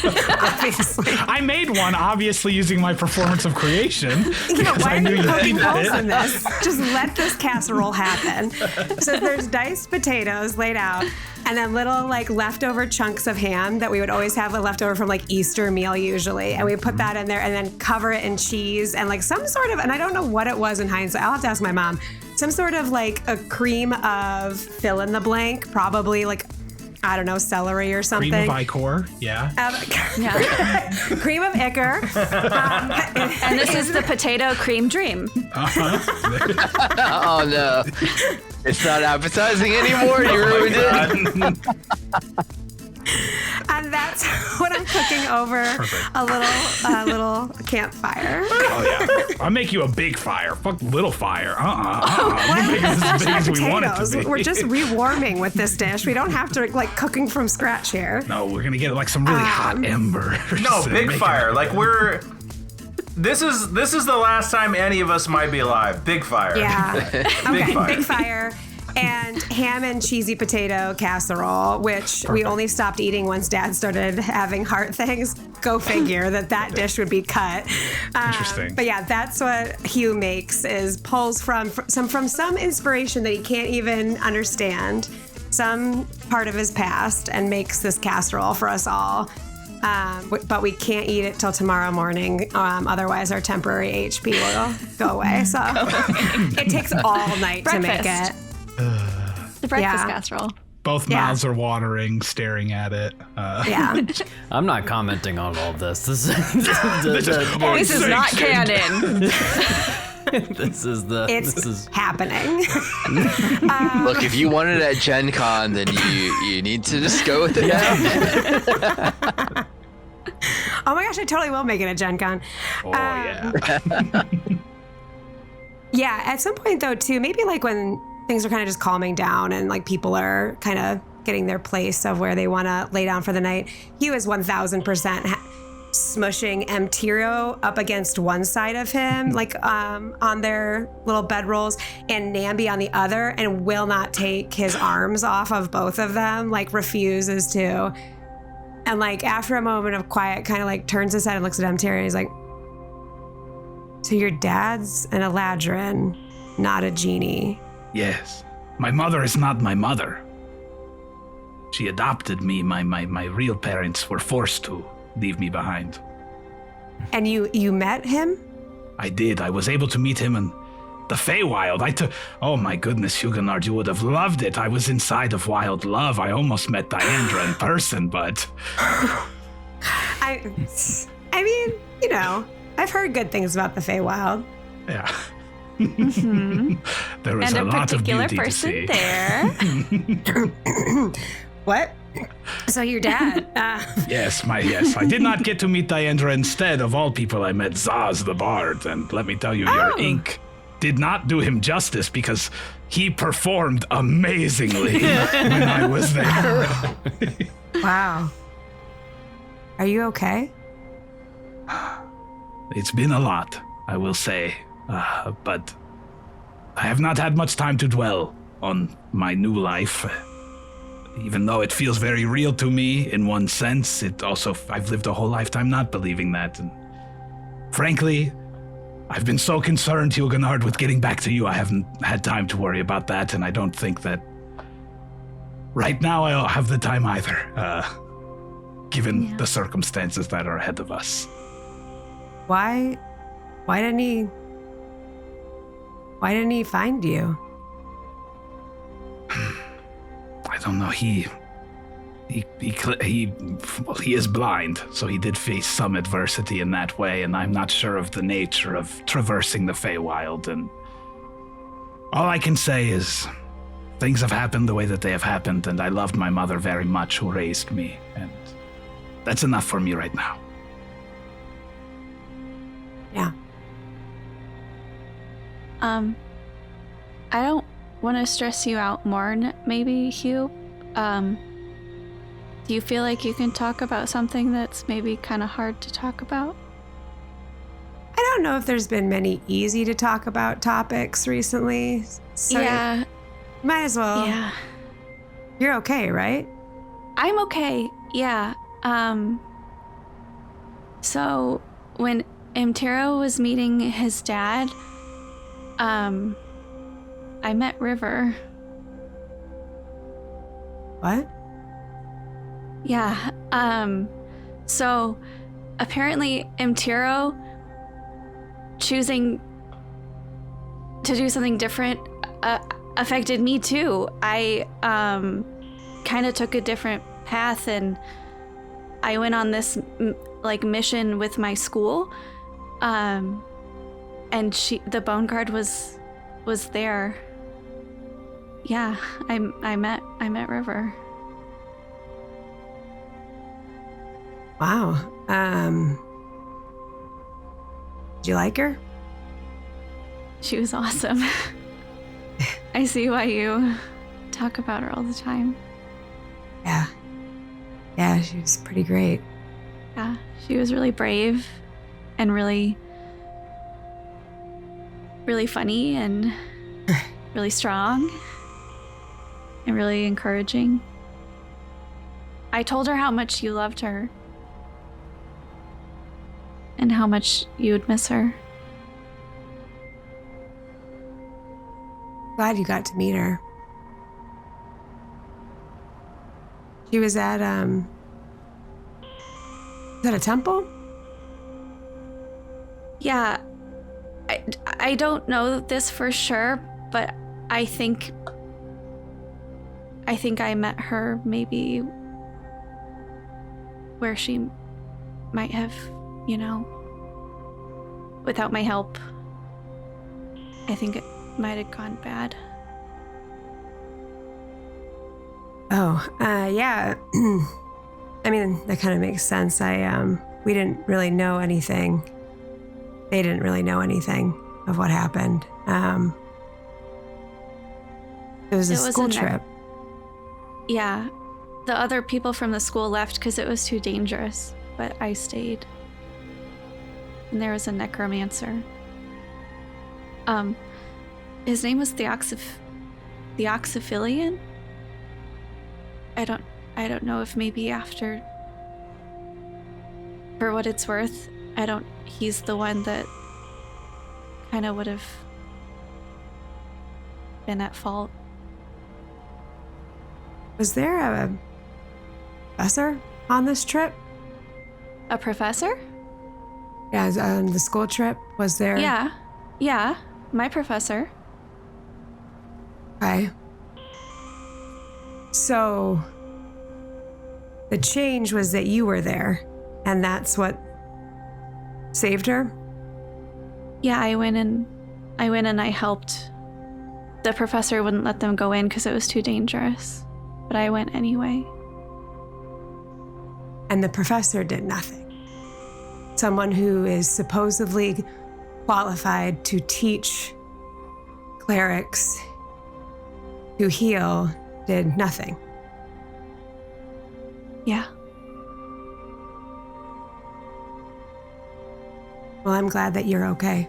Glad you're both okay. When we are all done with this, you'll have to show me where this school is. I'd enjoy visiting this professor. I'll do whatever you need. M'tiro, for the record, I would have stopped looking for you. For you both. You don't need to turn subtext into text in this instance. I know you would never. Because you are much like Namby described River to be. You are brave, you are valiant, you are kind, you are a great friend. It runs in the family. Then I ooze a little closer in my gross little ooze form. Yeah, it's gross, slimy form. Little smoosh. You all find that sleep finds you. The tiredness of the day settles in, anticipation for tomorrow sets in, and you doze off to sleep to get a long rest tonight before the battle tomorrow. You all are woken up early in the morning by the mutants. They enter into the room, and a larger mutant puts his hand out and beckons you forward, saying, "Come."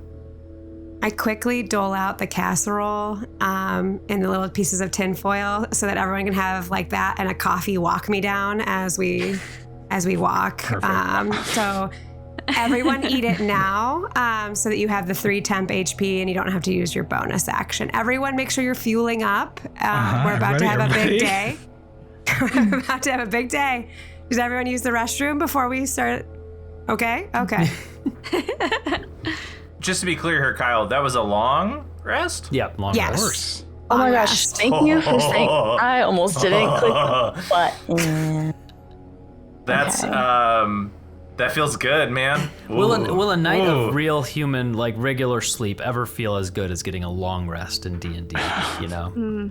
Paolo was feeling very out of his groove. He was missing a lot of tools, and he's feeling very good now.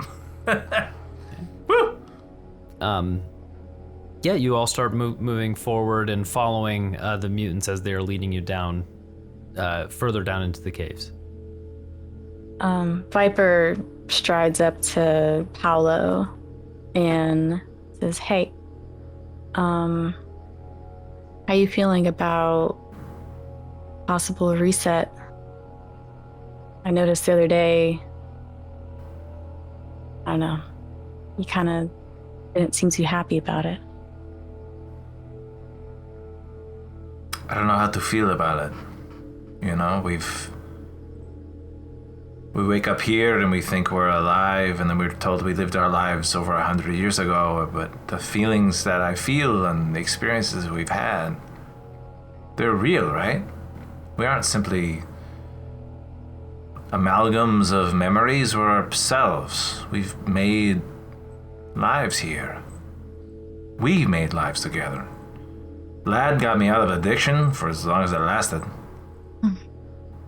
We looked for your sister, trying to find her. We tried to rescue my boys. We thought we lived, right? Yeah.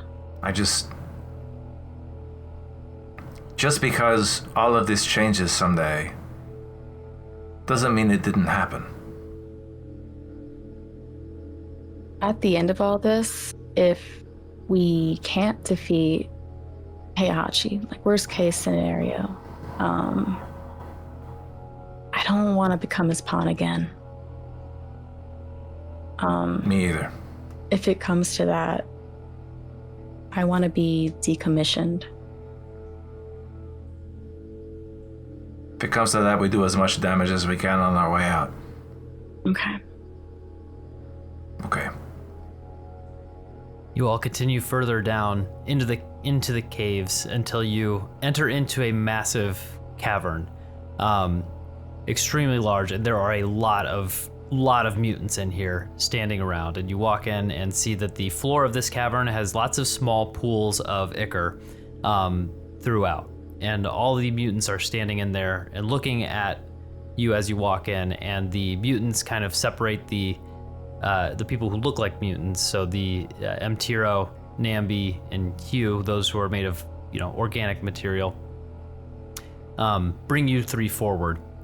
And the large mutant in front of you says, "We fight juntos, together." And a lot of the mutants put their hands into the ichor down below them, and it looks like they are expecting you to do the same. You does it. Yeah, if my friends are doing it. Uh-huh. I'll do whatever my friends are doing. If my friends are doing it, I'm doing it. They jump off a bridge. Bring Bet your ass I'm jumping off that bridge. Namby's gonna fucking fly and catch us if we jump off the bridge. You all three put your hands into the ichor, and you start to sense the presence of the other mutants around you. You feel like your minds start to meld, and you look up, and M'tiro, a whole, squadron of mutants next to you. You see their bodies start to change, and they start to morph. Their skin starts to look more slick and more like this candle wax appearance. They start to have webbed hands and webbed feet. Hugh, you look at your squadron of mutants. You could see their legs start to change and get larger in size, and they just grow a few feet, some a few inches to match your height. And Namby, you see your squadron of mutants change, their ears growing larger and getting these big, massive wings. Some, they're just getting normal wings, or their wings are growing larger. But you all three start to sense their presence, and all three of you are now swarm creatures. What the fuck? You have 100 HP. You have resistance to bludgeoning, piercing, and slashing damage. Okay. At full health, all of your damage that you do is tripled. At half health, when you get down to 50 health, it'll be doubled. When you drop to 0 HP, you will drop out of the swarm form back to your own form at full health, but you can take extra damage. How the 2014 wild shape works, essentially. What? Awesome. You look around and you realize that you are connected to this swarm and you have immense power yourselves. You get into your formations as the mutants are getting ready. Namby, you get together with a lot more winged creatures. You're not connected to all of them, but a lot more of the winged mutants. M'tiro, you gather with a lot of the ones who can swim and breathe underwater. They all have gills just like you do. And Hugh, you gather with the ones that are the ground troops. Submarine crew, you go down deep into the caverns where the water kind of meets the cavern, and the mutants say that this is the way to the open water, and you prepare for the great mutant battle of New Lisbon City. And that is where we're gonna end this episode. Heck yeah. M'tiro's like looking at all the guys. Not a bad looking fellow, eh? It's all these guys. Thank you to all the players this week. Scott, Brooke, and Becca, Ballistikitty, Mav, and Landy. Their socials can be found in the description. If you want to see the video of this episode, it'll be up on our YouTube. Follow us at Talltale Tavern Podcast on Instagram, YouTube, and TikTok. If you like us, give us one of those good 5-star reviews. Join our Discord too. Thank you to Tyler Adelsperger for our intro music. Thank you to Zaezar for our artwork. And with that, we will see you next time at the Talltale Tavern.